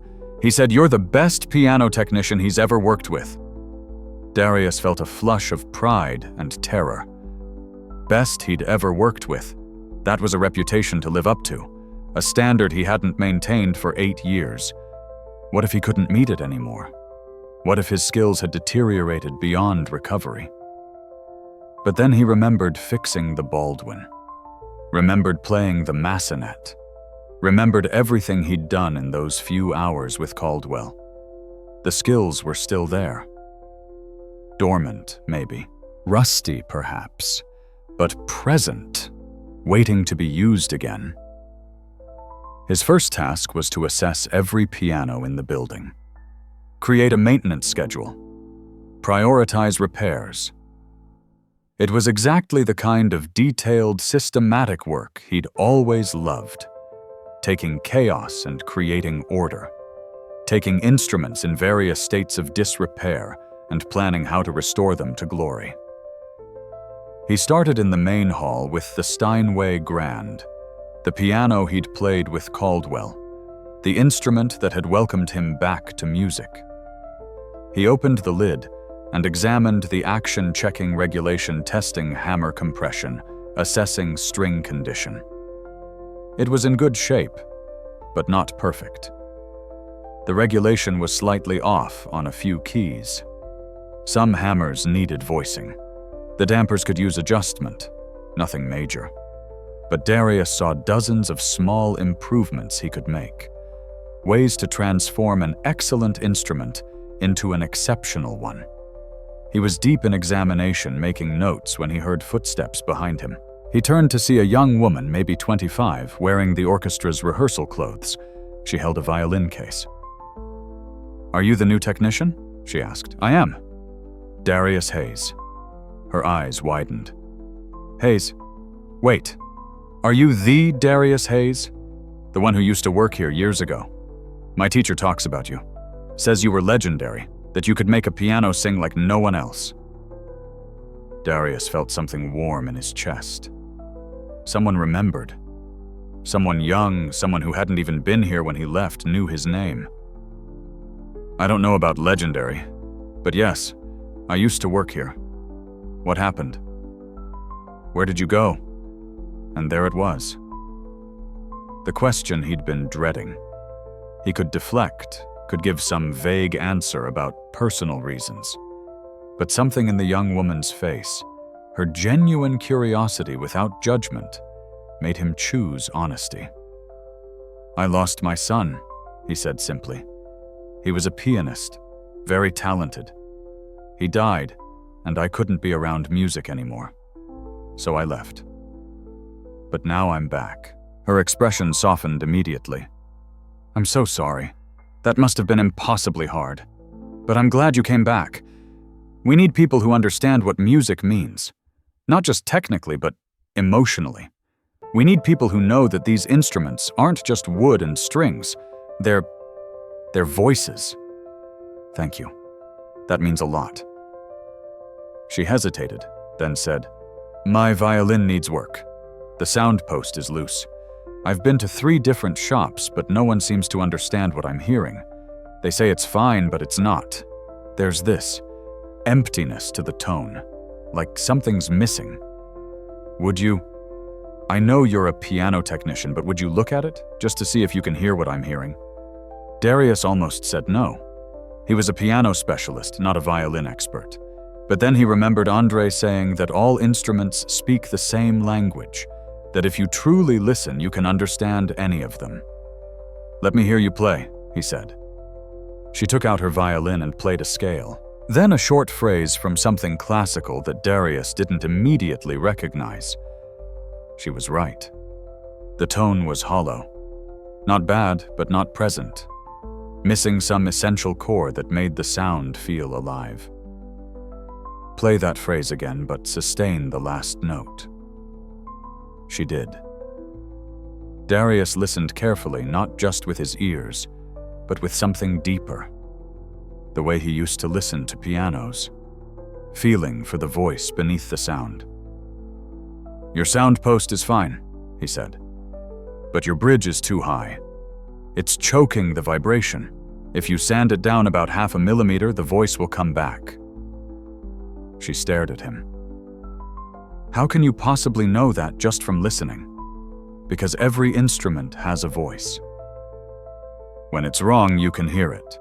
Or rather, you can hear what's missing. The bridge is silencing part of your violin's natural resonance. Lower it, and the voice returns." "I'll try it," she said carefully, putting away her violin. "Thank you, and welcome back. I think we're going to be really glad you're here." She left, and Darius returned to examining the Steinway. But he felt different, useful, connected, like he was part of something larger than his own grief again, like his knowledge and experience mattered to people who weren't him. The door at the back of the hall opened, and Caldwell walked in. "How's the first day overwhelming? Exciting? Terrifying? All of the above?" Caldwell laughed. "Sounds about right.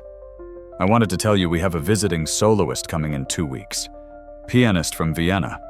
Very particular about his instrument. I told him we have the best technician in the country preparing his piano. Don't make me a liar." "No pressure there," Darius said dryly. "You can handle it, but there's something else I wanted to ask you." Caldwell climbed onto the stage and sat on the piano bench. Our education program. We do outreach to schools, bring students here for workshops. Part of that is showing them how the instruments work, the technical side. We used to have our old technician do demonstrations, but he was not great at explaining things to kids.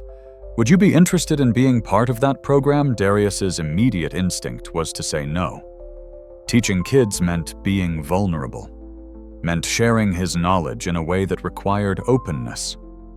But then he thought about Andre, about how much his son had loved sharing music, about how Andre believed everyone deserved access to beauty, not just the talented or wealthy. What would it involve? Once a month, we bring in a group of students, middle school or high school. You'd spend an hour showing them the inside of a piano, how it works, why it makes sound, how small adjustments change the voice. Most of these kids have never seen inside an instrument. They think music just happens by magic, showing them the mechanics, the craft. It makes it real for them. "I'll do it," Darius heard himself say. Andre would have loved something like that. He always said understanding how things work makes you appreciate them more.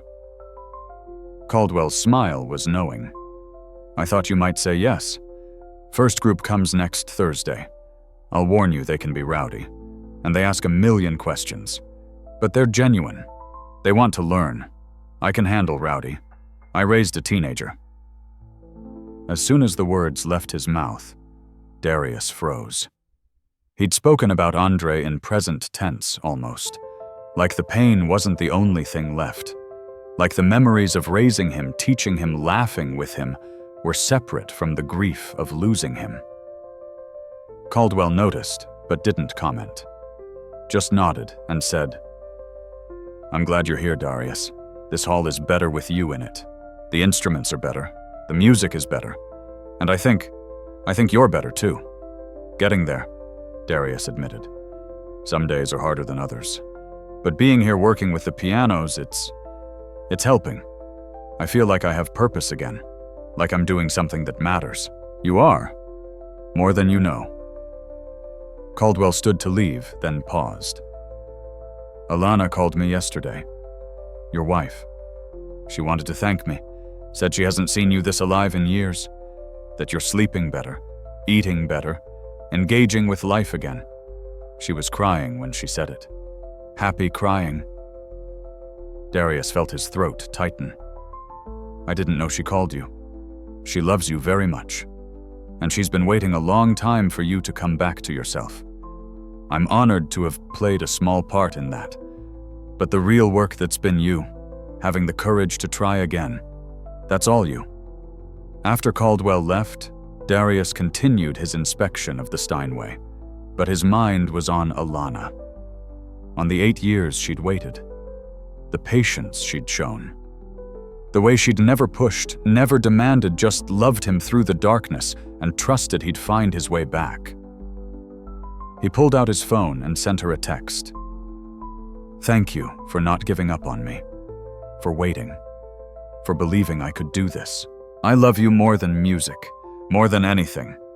Her response, "I always knew you'd play again. Just had to wait for you to figure it out. Proud of you. Come home tonight and tell me everything." Darius smiled and returned to work. He had 5 more pianos to inspect today, a visiting soloist to prepare for, an education program to plan, a life to rebuild one note at a time. 2 weeks passed in a blur of work. Darius threw himself into the job with an intensity he hadn't felt in years. He arrived early each morning, often before the sun rose, and stayed late into the evening. Every piano in the hall got his attention. The Steinway Grand in the main hall, the Baldwin upright in the rehearsal room, the Yamaha in the chamber music space, even the old practice pianos that students used. He regulated actions, voiced hammers, adjusted pedal mechanisms, corrected minor intonation issues. His hands, both the scarred right and the intact left, remembered everything. the precise angle to trim a hammer, the exact torque needed on a regulation screw, the feel of properly tensioned strings. And it felt good. More than good. It felt like coming home. But the visiting soloist was different. This wasn't routine maintenance. This was preparing an instrument for a world-class musician who would notice every imperfection, every slightly voiced hammer, every marginal regulation issue. Everything Darius had been working to shake off the rust from 8 years away would be tested. The soloist's name was Heinrich Müller, a German pianist with an international reputation. He was performing Beethoven's Hammerklavier Sonata, one of the most technically demanding pieces in the repertoire. The kind of piece that exposed every weakness in both the pianist and the instrument. Müller arrived 3 days before the performance to rehearse. Caldwell had warned Darius that he was particular, demanding. Some called him difficult, but Caldwell said it differently. He knows what he needs from an instrument. He doesn't accept less than perfect. You'll get along fine. Müller walked into the main hall at precisely 10 a.m., wearing an expensive suit and carrying himself with the confidence of someone who'd performed for royalty. He went straight to the Steinway, sat down without greeting anyone, and began to play. Darius stood in the wings listening, watching. Müller's technique was extraordinary. But more than that, he could hear everything Darius had done to the piano. Every adjustment. Every improvement. The way the action responded evenly across all 88 keys now. The way the voicing created a consistent tone quality from bottom to top. The way the sustain pedal operated silently, invisibly supporting the sound without mechanical interference. Müller played for 20 minutes, moving between delicate passages and thunderous chords, testing the instrument's range and responsiveness. Finally, he stopped and sat in silence, hands resting on the keys. Then he turned and looked directly at where Darius stood in the shadows. "Come here. I need to speak with the technician." Darius walked onto the stage, his heart pounding. This was the moment. The judgment. The validation or rejection of everything he'd worked to rebuild. "You prepared this instrument?" Müller asked. "Yes, sir. I'm Darius Hayes, the hall's piano technician." "Hayes." Müller's eyes narrowed. "That name. I know that name. You worked with Steinway in Hamburg, yes, 10-12 years ago. You restored the 1875 Steinway that Rubinstein once owned." Darius blinked in surprise. "Yes, that was me. But that was a long time ago. Not so long that I forget quality when I hear it." Müller stood and walked around the piano, examining it from all angles. "This instrument has been transformed. 2 weeks ago, I played it during my booking visit. It was good, professional, adequate. But today it sings. The regulation is perfect. The voicing is sympathetic without being soft. The pedal work is invisible. This is not just good technical work. This is art." He turned back to Darius. "What happened to you? Why did you disappear?" everyone in the industry wondered.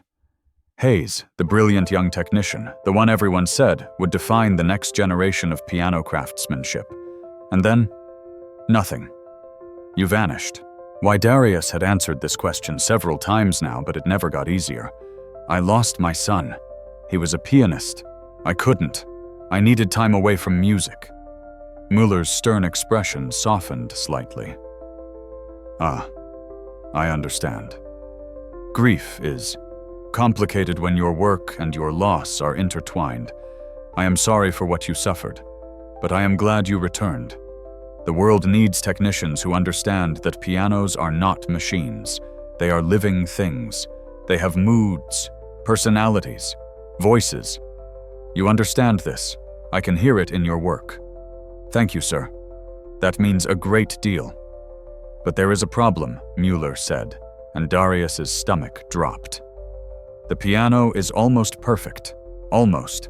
But in the upper register around E6 to G6, the tone is slightly brittle. Too much brilliance, not enough warmth. For Beethoven, especially the Hammerklavier, I need warmth in that register. The music demands it.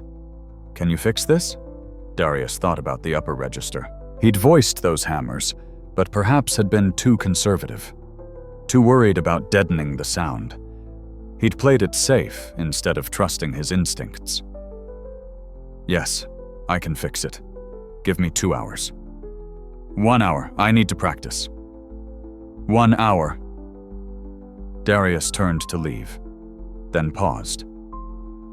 Mr. Mueller, may I ask you something? Yes. When you play the Hammerklavier, what do you hear in that upper register? What's the voice you need? Mueller looked surprised by the question.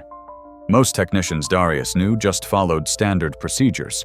They didn't ask about the musician's artistic vision. But Darius had learned from Andre that music wasn't about standard. It was about specificity, about finding the exact voice that served the music. In those measures, Mueller said, slowly thinking Beethoven is reaching for transcendence, for something beyond human pain. The notes are high, yes, but they should not be sharp or aggressive. They should be celestial, distant but warm, like light from stars. Does that make sense? Perfect sense. I know exactly what to do. Darius spent the next hour working on those specific hammers in the upper register. Not just standard voicing, but artistic voicing. Listening for that quality Mueller described. Starlight. Warmth at a distance. Transcendence. He used needles to soften the hammer felt, but strategically. Not blunting the attack, just rounding it. Creating space for the fundamental to emerge before the overtones. Testing each hammer multiple times, playing it against its neighbors, listening for consistency and character. 58 minutes after starting, he was finished. He played through the passages Mueller would be performing, listening critically. The upper register still had brilliance, but now it was suffused with warmth.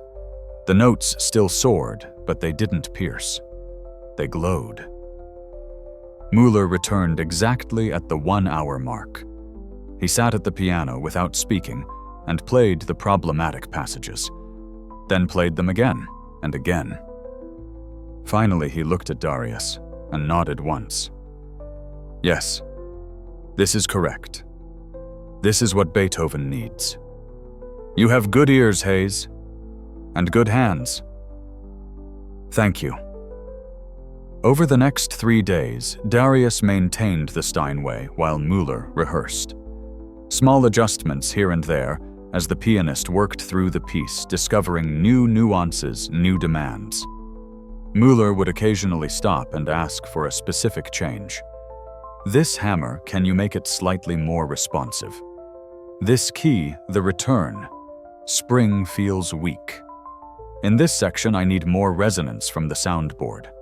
And Darius would make the adjustments, sometimes in minutes, sometimes requiring an hour of careful work. But always Mueller was satisfied. Always he acknowledged the quality of Darius's work with a nod or a brief word of thanks. On the night of the performance, Darius sat in the back of the hall with Alana beside him. He'd given her his comp tickets, wanting her there for this moment. His first major concert since returning. His first public test of whether he could still do this work at the highest level. The hall filled with patrons in formal dress, critics from major newspapers, recording engineers setting up equipment. This was an important performance, one that would be reviewed internationally. And the piano Darius had prepared was at the center of it all. Caldwell conducted the orchestra through the opening pieces. Then came the intermission. Then Mueller walked onto stage alone to perform the Hammerklavier with no accompaniment. Just him and the piano. Just the musician and the instrument Darius had spent 2 weeks perfecting. The first notes rang out, and Darius held his breath. But they were perfect. Clear and present, and exactly what Beethoven had written. As Müller moved through the sonata's movements, through its technical pyrotechnics and emotional depths, the piano responded flawlessly. Every subtle dynamic shift came through. Every thunderous chord held its integrity. Every delicate passage sang with clarity. When Müller reached the upper register section they'd discussed, the one Darius had revoiced, the sound that emerged was exactly what they'd worked for. Celestial. Warm, but distant. Transcendent. The notes floated over the audience like light from stars, and Darius saw people in the seats around him close their eyes, transported. Alana reached over and took his hand. She squeezed once, and he squeezed back. She understood. This wasn't just a good performance. This was validation. This was proof that he could still do the work. That 8 years away hadn't destroyed his abilities. That he still belonged in this world. The sonata ended with thunderous applause. Müller stood and bowed, then did something unexpected. He gestured for Darius to stand. Darius froze, but Alana pushed him up. Müller pointed at him and said to the audience, "The piano was prepared by Darius Hayes, one of the finest technicians in the world. Please acknowledge his artistry as well." The audience turned to look at Darius, and the applause continued. Not as loud as for Müller, but genuine. Appreciative. Recognizing that the performance was a collaboration between musician and technician. Between the one who plays and the one who makes playing possible. Darius sat back down, his face hot with embarrassment and pride. Alana was crying, her mascara running, not even trying to hide it. "I'm so proud of you," she whispered. Andre would be too. "You did it, baby. You really did it." After the concert, Müller found Darius backstage. "I will be performing in San Francisco next month, then Vienna, then Tokyo. I would like you to prepare my pianos for all these performances. I will pay for your travel, your time, your expertise. Are you available?" Darius opened his mouth to say yes immediately, then stopped. "I'm honored, Mr. Müller, truly, but I need to stay here for now. I'm still finding my footing, still learning how to do this work again after a long time away. I need to be here in one place where I can be sure of myself before I travel." Müller studied him for a long moment. "I understand. The offer stands whenever you are ready. But Hayes, do not wait too long. The world needs artists like you. People who understand that technical perfection is only the beginning, that the real work is finding the soul of the instrument. You have this gift. Share it." The following Thursday, Darius stood in the main hall watching 35 middle school students file in, chattering and pushing and doing all the things that 12 and 13-year-olds do when they're somewhere new and exciting. Their teacher, a harried-looking woman named Ms. Rodriguez, tried to corral them into the first few rows of seats. Students, settle down. We're guests here. Show some respect for the space." The noise level decreased fractionally. Darius smiled. He'd been nervous about this, but seeing actual kids remembering what Andre was like at that age, it made it easier somehow. They weren't an audience to impress. They were just young people who didn't know yet how magical music could be. Caldwell walked onto stage and introduced himself, then introduced Darius. "Mr. Hayes is our piano technician. He's going to show you things about pianos that most people never get to see, things that will change how you hear music. Please give him your attention." The students applauded politely, and Darius climbed onto the stage. He'd prepared for this moment, had notes on what to say, but looking at those young faces, he decided to throw the notes away and just talk. "How many of you have ever played piano?" he asked. About a third of the hands went up. "And how many of you know how a piano actually makes sound?" Most hands went down. A few stayed up uncertainly. That's what I thought. See, most people think of pianos as these mysterious boxes where you press a key and music comes out. But there's no mystery. It's mechanics. Beautiful, intricate mechanics. And once you understand how it works, you'll never hear a piano the same way again. He opened the top lid of the Steinway, exposing the strings and soundboard. Several students leaned forward, curious. "Come up here. Come look inside. I want you to see this up close." There was a moment of hesitation. Then the students began climbing onto the stage. They crowded around the piano, peering inside their earlier rowdiness, replaced by genuine curiosity. What you're looking at is basically a huge harp lying on its side. See all these strings? There are 230 of them in this piano. The longest ones are for the low notes, almost 7 feet long. The shortest ones are for the high notes, just a couple inches. When you press a key, he pressed 1, and they all watched the hammer inside rise and strike the string. That activates a hammer that hits the string. The string vibrates. The vibration transfers to this big piece of wood called the soundboard, which amplifies the sound and projects it into the room. A girl in front raised her hand. But why do some notes sound different than others? I mean, obviously high notes sound high. But why? Great question. It's about physics. See this low string? He pointed to one of the bass strings. It's long and thick and loose, so it vibrates slowly.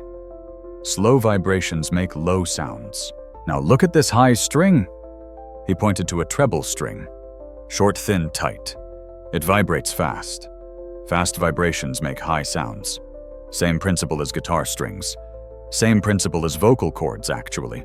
Everything in nature that makes sound works basically the same way. He demonstrated playing notes up and down the keyboard, having them watch the hammers strike different strings. Then he pulled out his tuning hammer and said, "Who wants to see something cool?"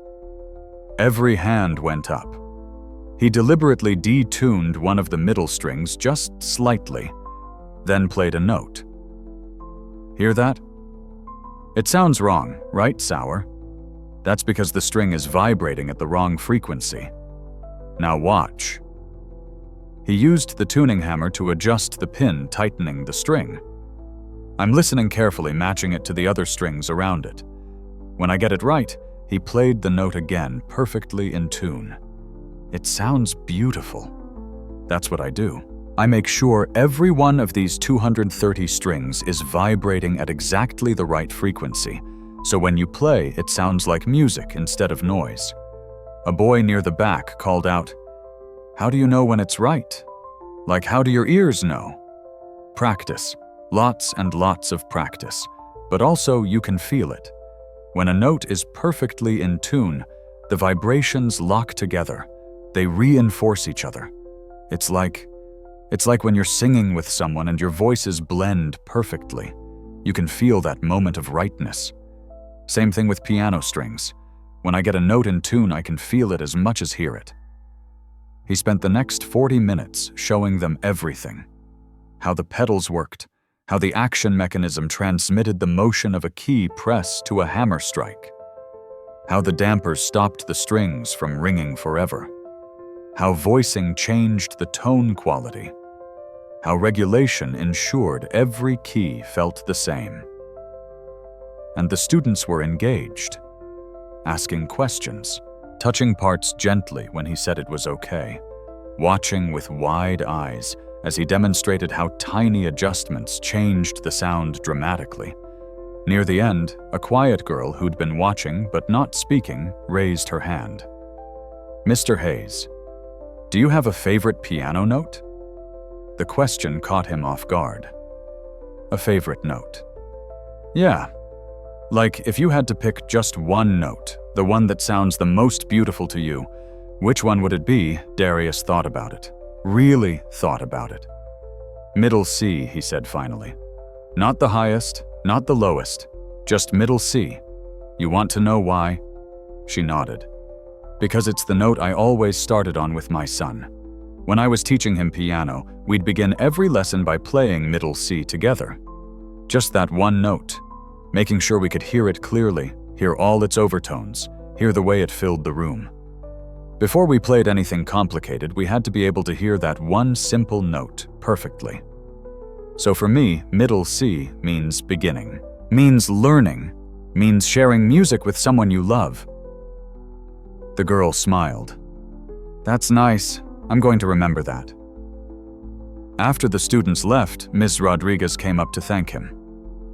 That was wonderful. I've never seen them that engaged. Usually on field trips, they're bouncing off the walls. But you had them mesmerized. Have you done a lot of teaching? Not really. I taught my son, but that's it. Well, you should teach more. You have a gift for making complicated things understandable. And more importantly, you made them care. That's the hard part. Getting kids to care about something they didn't know existed an hour ago. After she left, Caldwell approached. I heard the whole thing from backstage. You were natural, engaging, honest. The way you talked about Middle C and Andre. That's exactly what these programs need. Not just technical information, but human connection, showing them that music matters because people matter. It was easier than I expected, Darius admitted. I thought I'd be nervous. But once I started talking, it just flowed. They reminded me of Andre at that age. Curious, open, ready to be amazed if someone just shows them something worth being amazed by. Would you be willing to do this regularly? Once a month with different student groups? Yes, absolutely. It felt good. Like I was doing something that mattered beyond just the technical work. Because you were. You planted seeds today, Darius, in 35 kids. Seeds of appreciation for craftsmanship, for the mechanics of beauty, for the way art and science come together to create something larger than either alone. Some of those seeds will grow. Maybe one of those kids becomes a pianist, or a technician, or just someone who listens to music with more understanding and appreciation.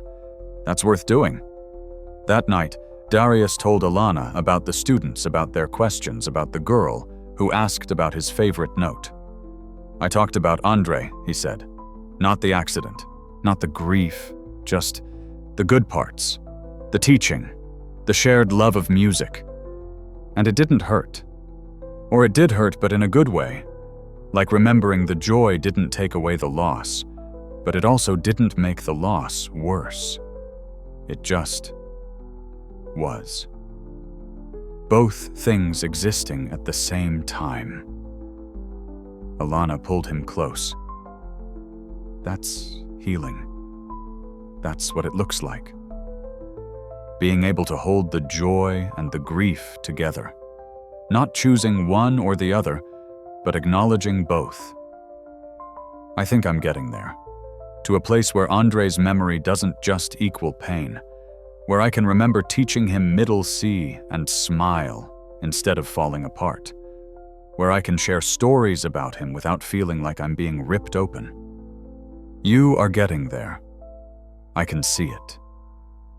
The way you talk about work, the way you sit at the piano at home now instead of avoiding that whole room, the way you're sleeping through the night, you're rebuilding, not the life you had before, but a new life.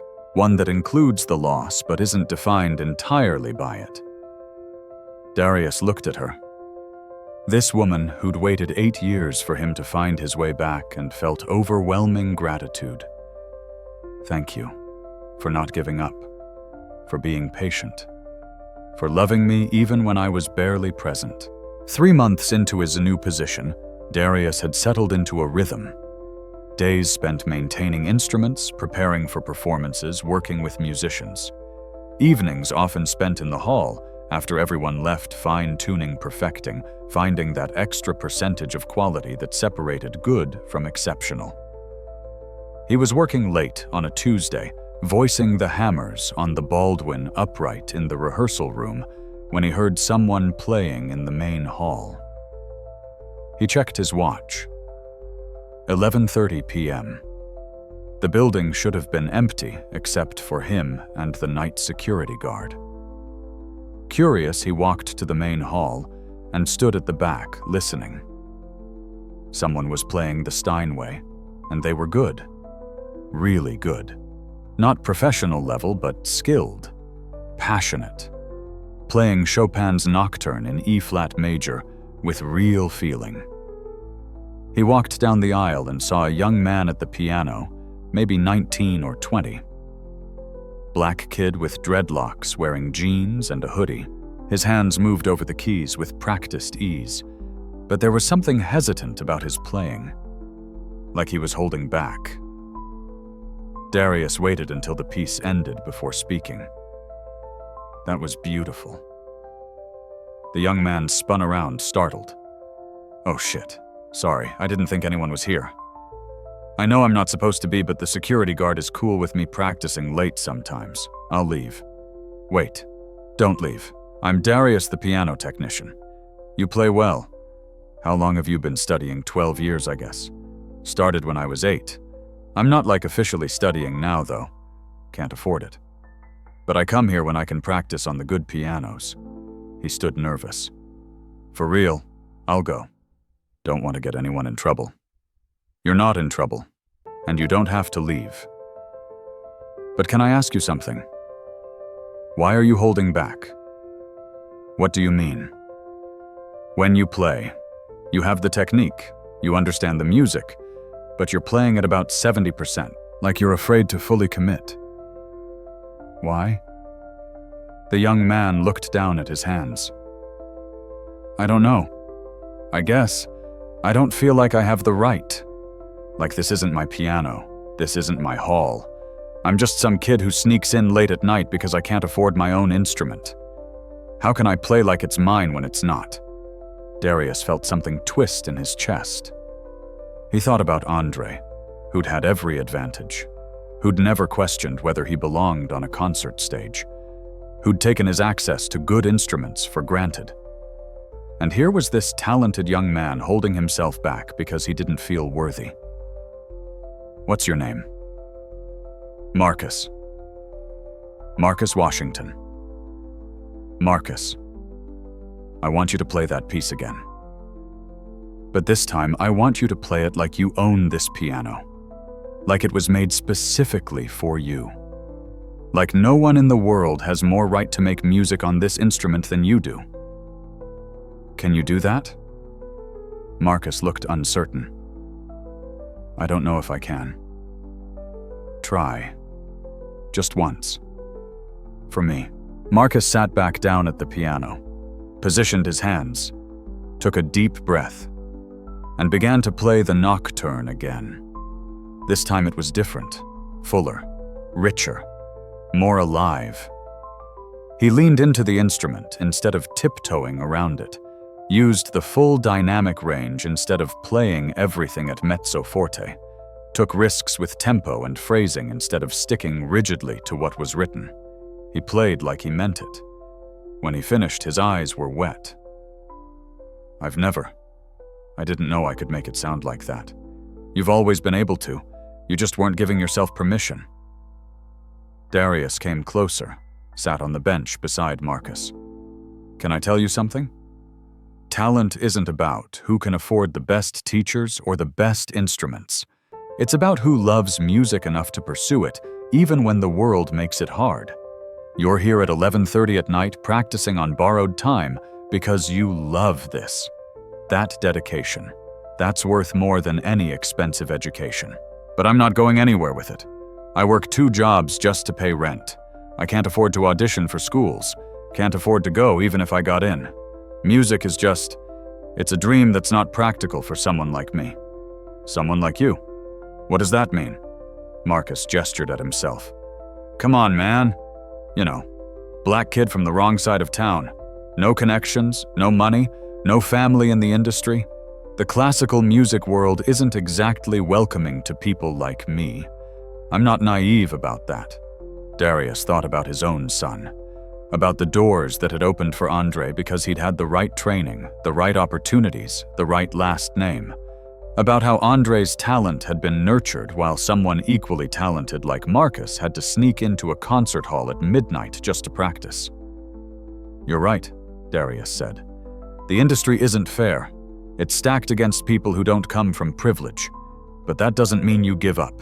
That doesn't mean you play at 70% because you think you don't belong. You fight. You take every opportunity. You play like the instrument was made for you because you know what? It was. Every instrument is made for whoever loves it enough to bring out its voice. That's easy to say when you're already in the door. You think I got in easy?" Darius held up his scarred right hand. "This hand was crushed 8 years ago. Doctors said I'd never do fine work again. Said I should find another career. I spent 8 years mopping floors because I believed them. Because I let one bad moment define what I was capable of. Don't make my mistake. Don't let circumstances tell you what you can be." Marcus stared at the scars.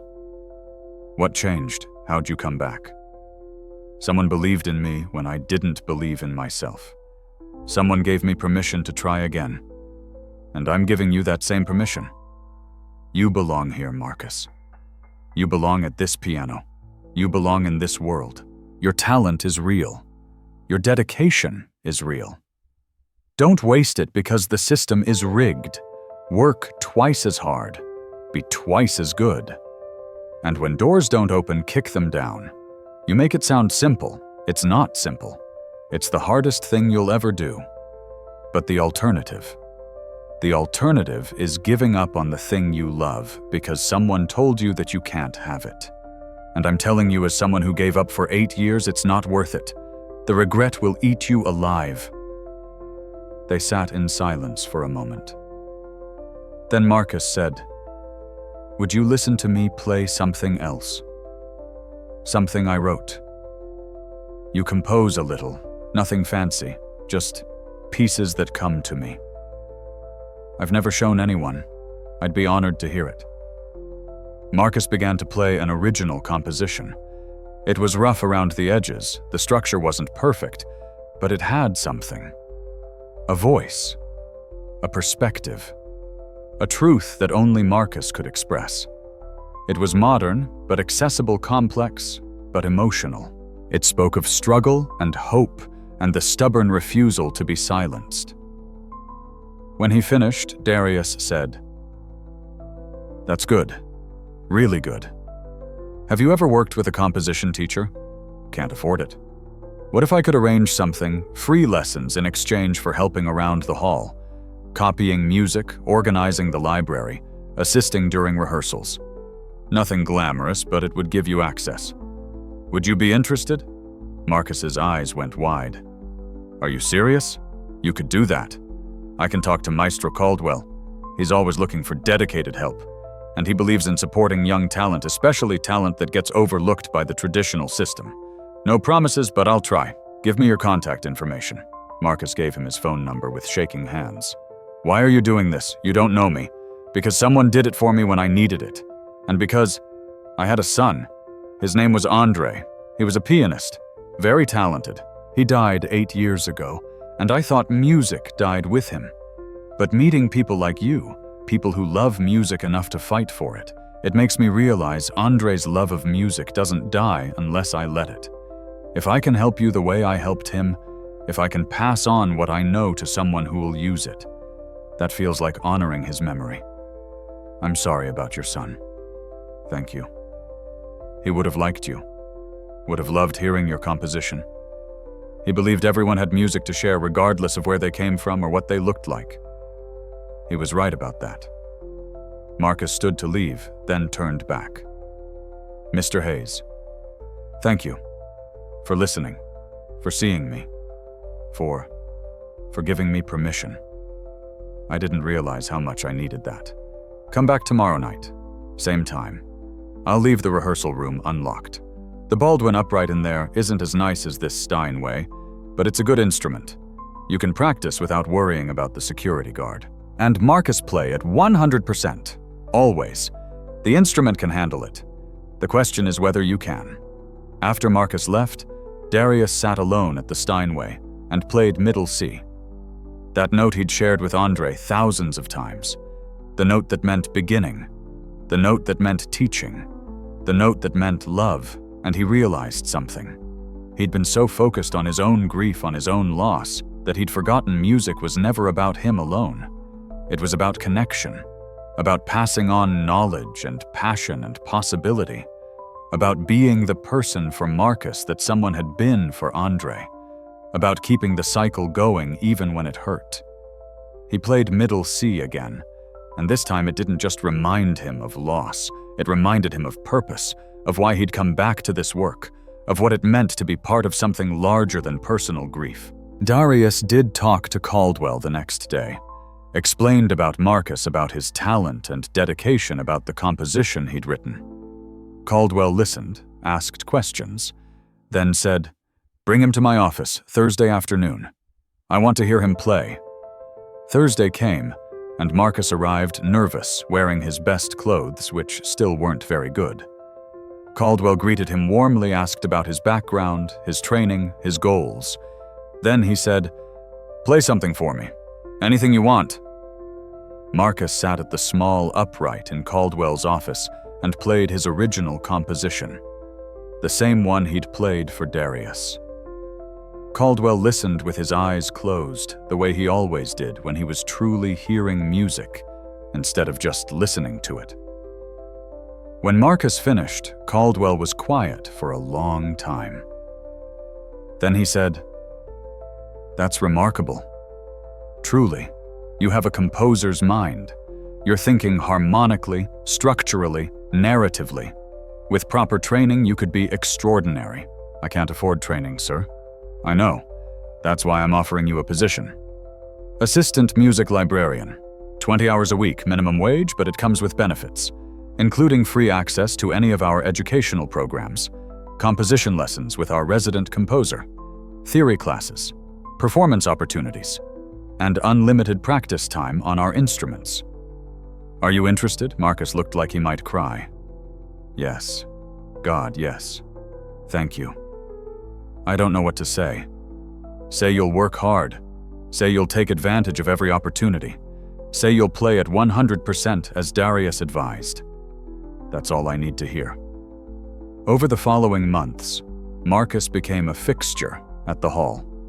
He worked his librarian hours diligently, showed up early, stayed late, asked questions, absorbed everything.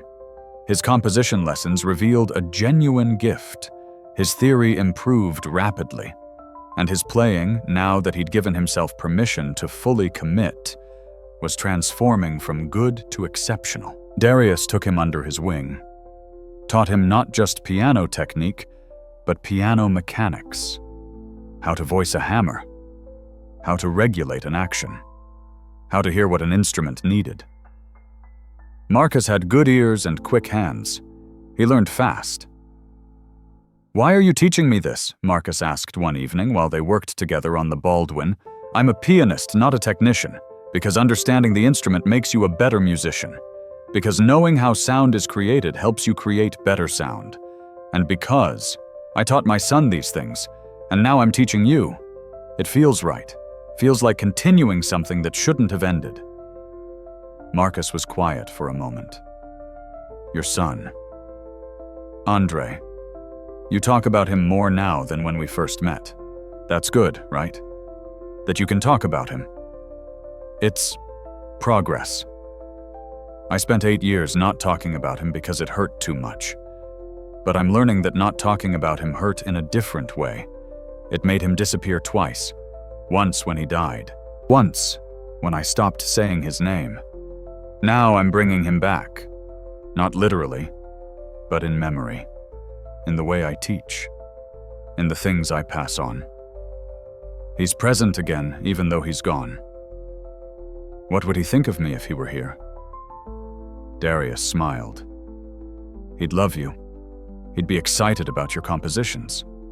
Would probably try to collaborate with you. He was always looking for musical partners, and he'd be proud of you for fighting for this when everything was stacked against you.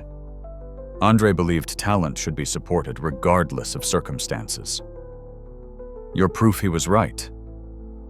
Their conversation was interrupted by Caldwell, who walked into the rehearsal room with unusual energy. Darius Marcus, I have news. The youth competition, the annual one. We're reviving it. Haven't done it in years, but the board just approved funding. Open to any musician under 25. Winner gets a cash prize and a solo performance with our orchestra. Marcus, I want you to compete. Marcus's face went pale. Maestro, I'm not ready for something like that. Those competitions are for people with formal training with competition experience. I've never even performed in public. Then it's time you did. The competition is in 3 months. That's enough time to prepare one piece. A concerto, your choice. Darius will help you with the technical aspects. I'll coach you on interpretation. Our composer will help you choose repertoire that showcases your strengths. You can do this. After Caldwell left, Marcus turned to Darius. I can't do this. I'm going to embarrass myself. Those other competitors, they'll have been training for this their whole lives. So have you. Just differently. Marcus, this is your moment. Your chance to show everyone, including yourself, that you belong on that stage. Don't let fear rob you of this opportunity. What if I fail? Then you fail. And you learn from it. And you try again. But what if you don't fail? What if you're brilliant? What if this competition opens doors you didn't even know existed? You'll never know unless you try. Marcus spent the next 3 months preparing. He chose Grieg's Piano Concerto in a minor, a romantic, emotional piece that played to his strengths.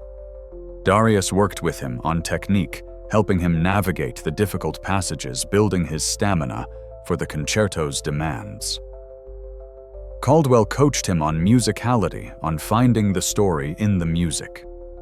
Their composer helped him understand the structure, the harmonic architecture, the way Grieg built tension and released it. And Marcus practiced. Hours every day, before his work shift, after his work shift, late into the night. Darius would sometimes find him at 2 a.m., still working through problematic sections, refusing to quit until he got them right. The night before the competition, Marcus was a wreck. I can't sleep, can't eat, can't think about anything except all the ways I'm going to screw this up tomorrow. That's normal, Darius assured him. Every performer feels that way. The fear means you care, means it matters. If you weren't nervous, I'd be worried. Did Andre get nervous before performances always? He'd throw up before big concerts, every time. But once he got on stage, once he touched the keys, the nerves transformed into energy, into focus, into passion. The fear didn't go away. It just became fuel. How do I do that? How do I turn fear into fuel? You remember why you're doing this, not to prove anything to anyone else, not to win, but because you love music. Because sharing what you love is always worth the risk of failing. Play for the music. Play for yourself. Play for Andre, who never got to have all the performances he should have had. Play for everyone who told you that you couldn't. And play for me because I need to see that taking chances on broken people sometimes works out. The next day, Darius sat in the audience with Alana and watched 12 competitors perform. Some were technically flawless, but emotionally empty. Some were passionate, but sloppy. Some were clearly products of expensive training polished to the point of being generic.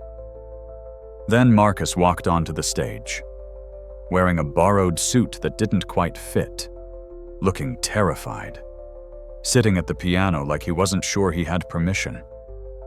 But when he began to play, everything changed. The fear transformed just like Darius had promised. His hands found the keys with confidence. His body moved with the music. And the Grieg Concerto, that romantic, passionate piece about longing and triumph, poured out of him with absolute conviction. He wasn't perfect. There were small technical errors, moments where nerves made his timing rush.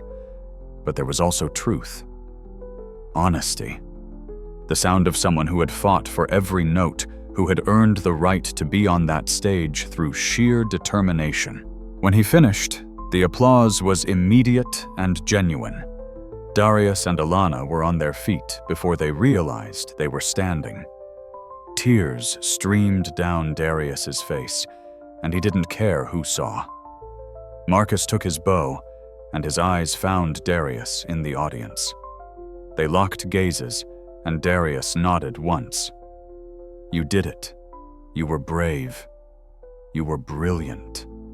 You earned this. The judges deliberated for 30 minutes. When they announced the results, Marcus took third place. Not first, not even second, but third, which came with a smaller cash prize and a chance to perform with the orchestra's education ensemble. Backstage, Marcus was simultaneously elated and disappointed. I thought I played well. I thought maybe I could win. You did play well, Darius told him. But winning isn't the point. The point is you competed. You put yourself out there. You played at 100% in front of hundreds of people. You proved to yourself and everyone else that you belong. Third place is remarkable for someone competing in their first competition ever. Most people don't place at all their first time.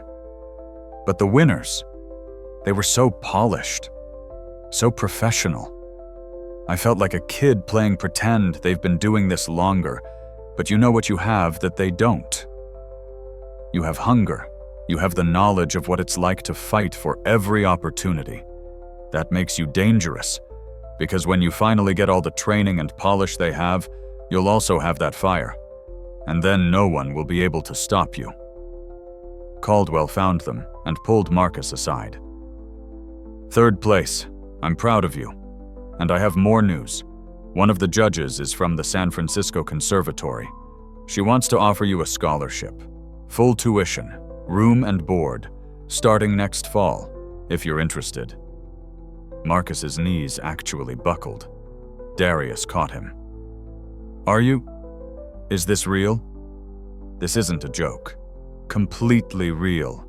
She said your playing had raw emotion that can't be taught. That with proper training you could be world class. So, are you interested? Yes. Oh my God, yes. I can't believe this is happening. After Caldwell left, Marcus turned to Darius and hugged him fiercely. Thank you for seeing me, for teaching me, for making me believe I could do this. I wouldn't be here without you. You'd have found a way. Maybe not this way, but some way. Talent like yours doesn't stay hidden forever. But you accelerated it. You gave me years I wouldn't have had otherwise. That matters. That changes everything. Darius held this young man who reminded him so much of Andre. Not in appearance, not in circumstances, but in passion, in dedication, in the absolute belief that music was worth fighting for. Go to San Francisco, Darius said. Work harder than you've ever worked. Be brilliant. And when you make it, when you're performing in concert halls around the world, remember where you came from. Remember what it cost to get there, and help the next kid who's sneaking into concert halls at midnight because they love music but can't afford to pursue it. That's how we honor the people who helped us, by paying it forward. I will, I promise. That night, Darius told Alana about Marcus's scholarship, about the judge's comments about watching this young man who'd been ready to give up instead take third place and earn a full scholarship. You did that, Alana said. You changed his life. Caldwell did it. The composer did it. Marcus did it himself. But you were the catalyst. You were the one who saw him, who believed in him, who gave him permission to be great. That's no small thing, Darius. That's That's what Andre would have done. You're being for Marcus what you were for Andre, what you should be for lots of people. You're a teacher. Not just a technician, a teacher. Darius thought about that. About the students he'd shown pianos to. About Marcus. About all the times he'd shared knowledge not because he had to, but because he wanted to. Because passing on what he knew felt like keeping Andre's spirit alive. Maybe you're right. Maybe I am a teacher. And maybe that's okay. Maybe that's good. Maybe that's the purpose I've been looking for. Not just fixing pianos, but helping people make music. Helping them believe they can. It's more than okay, Alana said. It's beautiful. It's healing. For them and for you. 6 months after Marcus's competition, Darius received a call from Caldwell. I need to talk to you about something. Can you come to my office? When Darius arrived, Caldwell wasn't alone. There were 2 other people there. A woman in her 60s wearing elegant clothes, and a man in his 40s with the confident bearing of an arts administrator. Darius, this is Margaret Chen, chair of the Riverside Arts Foundation, and Thomas Blackwell, director of the Foundation's education initiatives. They have a proposal for you. Margaret spoke first. Mr. Hayes, we've been watching your work here at the hall. The way you maintain the instruments, the way you work with musicians, and especially the way you engage with students. The education programs, the mentorship of young musicians like Marcus Washington. We're impressed, very impressed. Thank you, Darius said cautiously. Where was this going? Thomas leaned forward. The foundation wants to fund a new position. Director of Music Technology and Education. Someone who can oversee all our instruments across multiple venues, train the next generation of piano technicians, and create outreach programs that make classical music accessible to underserved communities. The position would include a substantial salary increase, a budget for programs, and the authority to hire assistants. We want to offer you this position. Darius sat back, stunned. I don't know what to say. Say you'll think about it, Margaret said. This is a big opportunity. It would mean less hands-on work with individual pianos, more administrative responsibility. But it would also mean you could affect thousands of students instead of dozens. You could create pathways into the industry for people like Marcus who have talent, but not access. You could build something lasting. After they left, Caldwell said, "What do you think?" "I think it's terrifying. I've been back in this world for less than a year. I'm still figuring out how to be a technician again, and they want me to run programs, hire people, make institutional decisions. They want you to do what you're already doing, but on a larger scale. Darius, you're not just a technician. You never were. You're a teacher, a mentor, a bridge between the technical and the human aspects of music. This position would let you use all your skills, not just some of them." What would Andre think Darius asked more to himself than to Caldwell? "I think he'd tell you to stop hiding your light, to stop playing at 70% when you could be at 100, to take the risk, even though it's scary." Darius went home and talked to Alana. They stayed up late discussing the pros and cons, the fears and possibilities. Finally, she said, "Do you remember when you told me about fixing that first broken piano with Caldwell? You said it felt like bringing something dead back to life, like proving that broken things could still make music. That's what this position is. But instead of fixing pianos, you'd be fixing systems, creating opportunities where none existed. Bringing dead dreams back to life for kids who thought they could never afford music. You think I should take it. I think you should do what feels right. But yes, I think you should take it. Because this is what you were meant to do.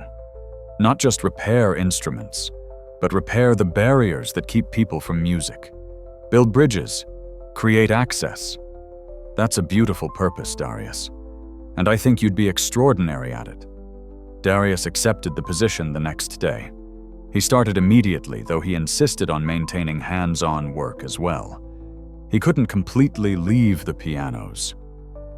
That direct connection to the instruments was too important. But he also built programs. He created a scholarship fund for aspiring technicians from low-income backgrounds. He developed partnerships with schools in underserved neighborhoods, bringing instruments and instruction to communities that had never had access. He hired Marcus part-time to help with outreach, creating a pathway for him to give back, even while pursuing his own education. And he taught. Formal classes for young technicians, informal workshops for curious students, one-on-one mentorship for talented kids who needed guidance. He shared everything he knew, held nothing back, because he'd learned that hoarding knowledge was a form of death while sharing it was a form of life. 1 year after taking the position, the foundation held a gala celebrating their programs. There was a performance featuring students from their outreach initiatives.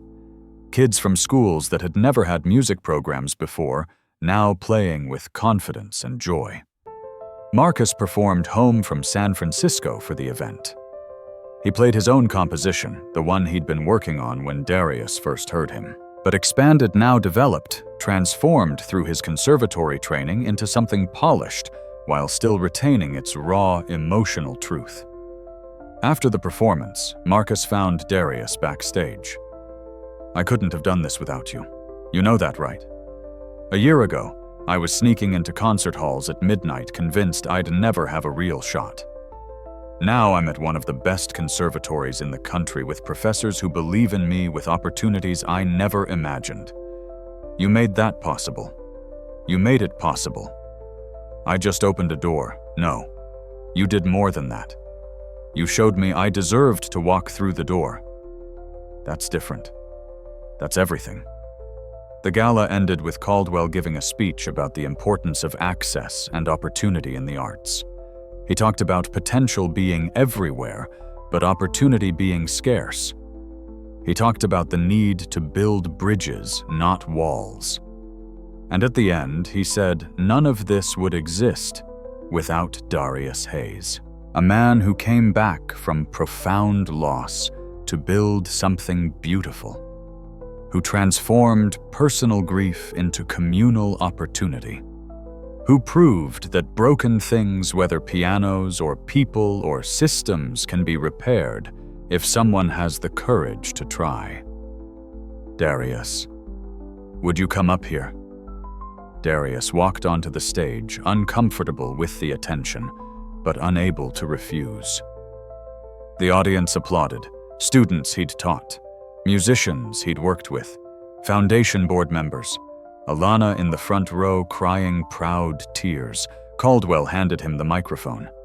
Darius looked out at all those faces and thought about what to say, about how to explain what this year had meant, how returning to music had saved his life, how teaching others had given him purpose, how every student he helped felt like honoring Andre's memory.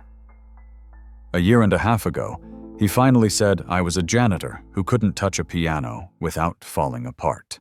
I'd spent 8 years running from music because it reminded me of everything I'd lost. Then I met Maestro Caldwell on a night when we were both broken, when we both thought music was over for us. And together we fixed a broken piano. Not perfectly, but enough to make it sing again." He paused, gathering his thoughts. "I learned something that night. I learned that broken doesn't mean finished, that grief doesn't have to be the end of the story, that sometimes the most beautiful music comes from instruments and people who've been damaged and then carefully, lovingly brought back to life." His voice cracked, but he continued. "My son Andre died 8 years ago. He was a pianist, the most talented musician I've ever known.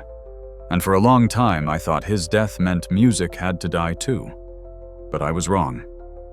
Andre's love of music doesn't die unless I let it. And every time I teach a student, every time I help someone access an instrument they couldn't otherwise afford, every time I show a young person that they belong in this world. Andre's love of music continues, grows, multiplies. He looked at Alana, then at Marcus, then at Caldwell. "So thank you, all of you, for not giving up on me when I'd given up on myself, for showing me that there's life after loss, music after silence, purpose after grief, and for letting me help others find what you helped me find. A reason to keep playing."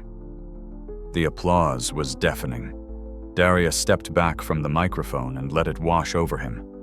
Not for himself, but for what it represented. A community coming together. Broken people helping other broken people.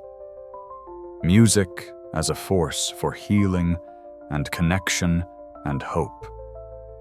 Later that night, after the gala ended, Darius found himself alone in the main hall, standing at the Steinway, the piano where all this had started, where he'd played Massenet with Caldwell, where he'd first allowed himself to make music again.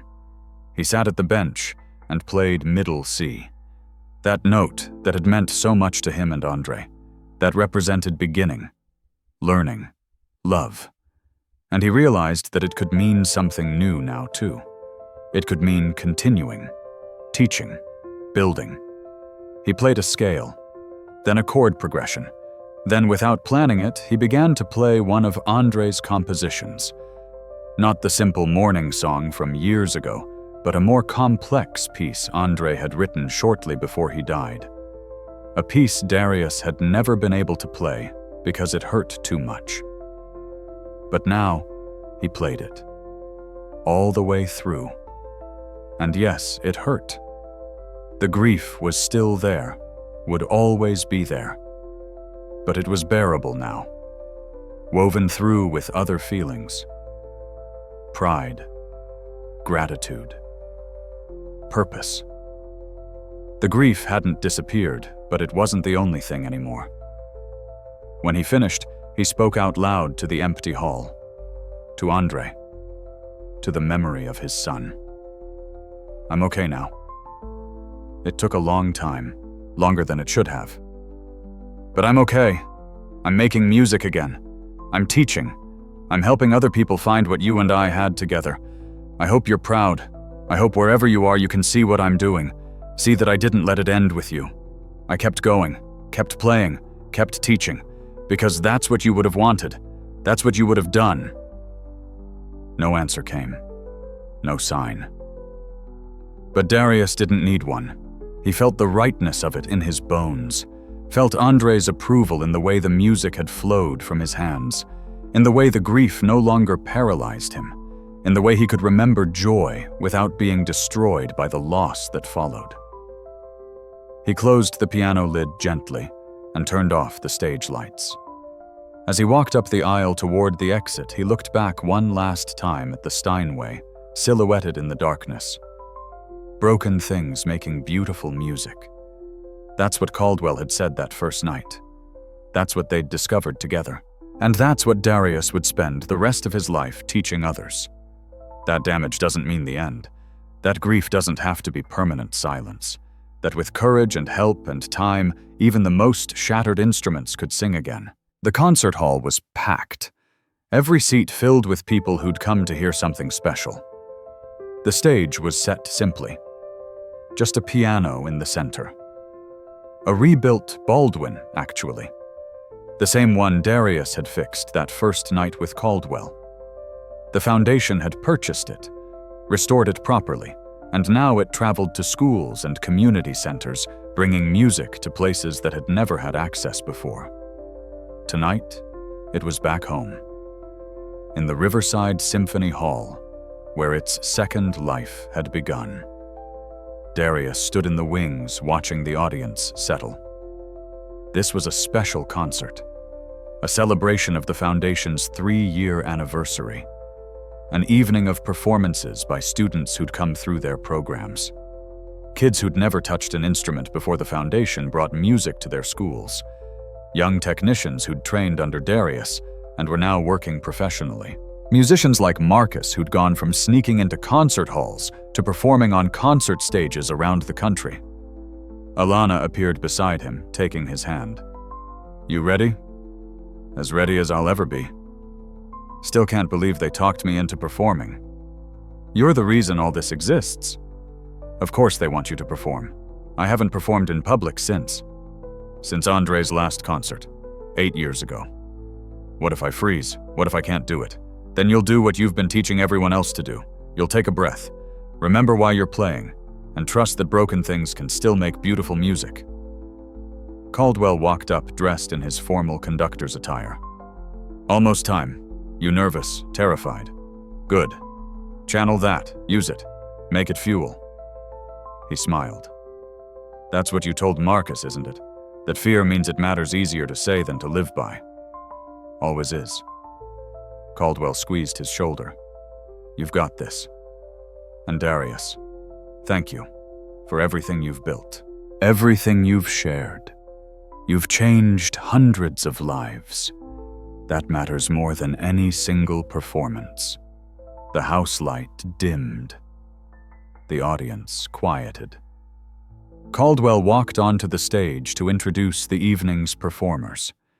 He talked about the Foundation's mission, about access and opportunity, about the belief that talent exists everywhere, but chances don't.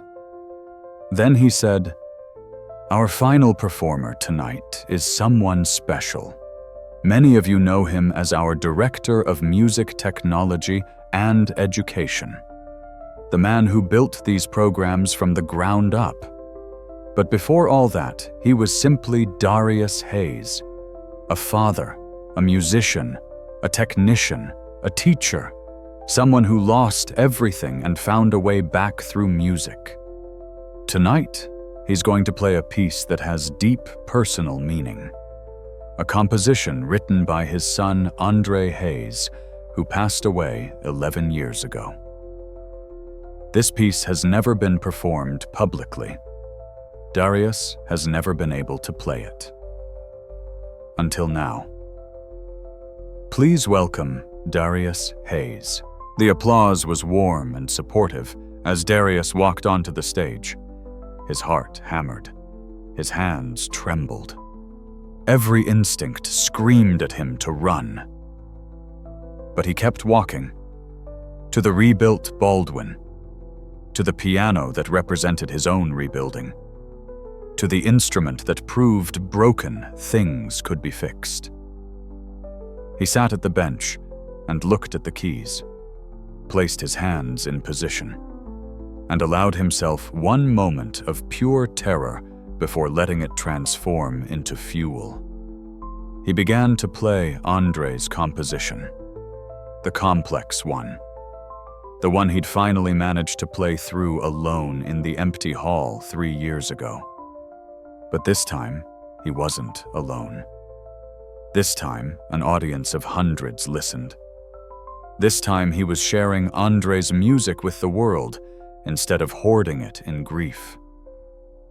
The piece was challenging, technically demanding, emotionally exhausting.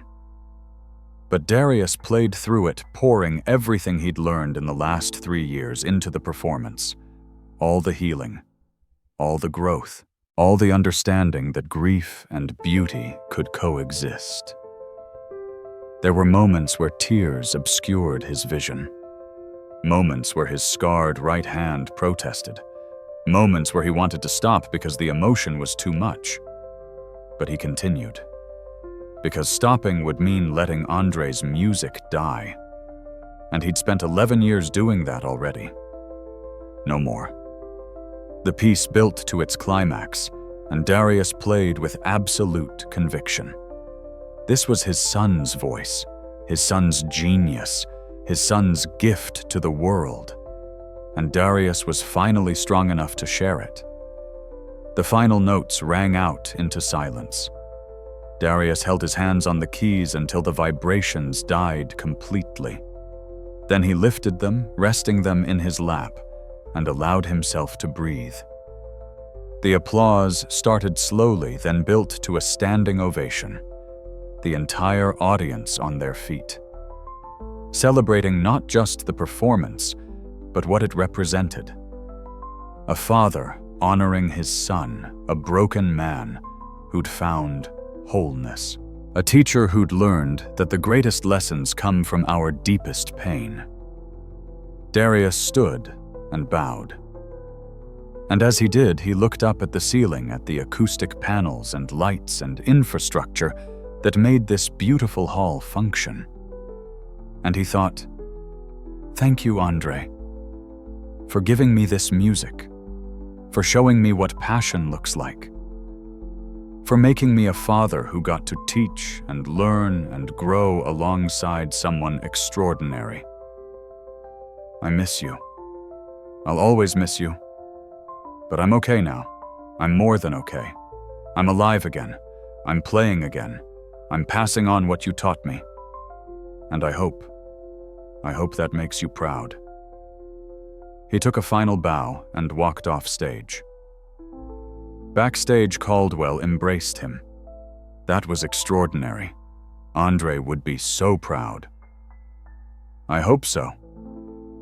Marcus found him next, fresh from his own performance earlier in the evening. That was beautiful, Mr. Hayes. The composition. Your playing, everything. I'm honored I got to hear that.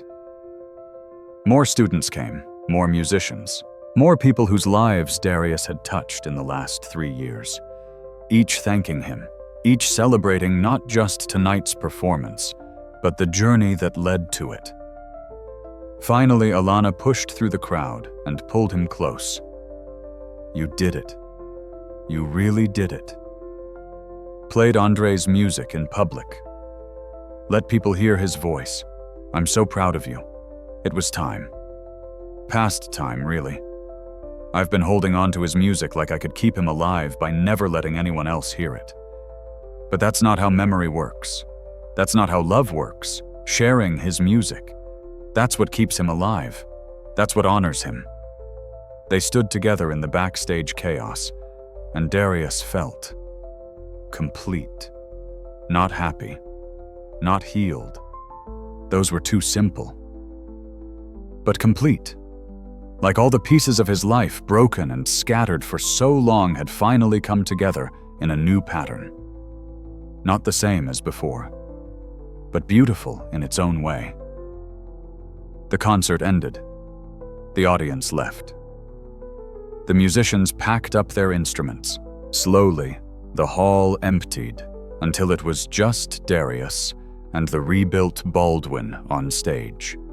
He walked back out and sat at the piano one more time.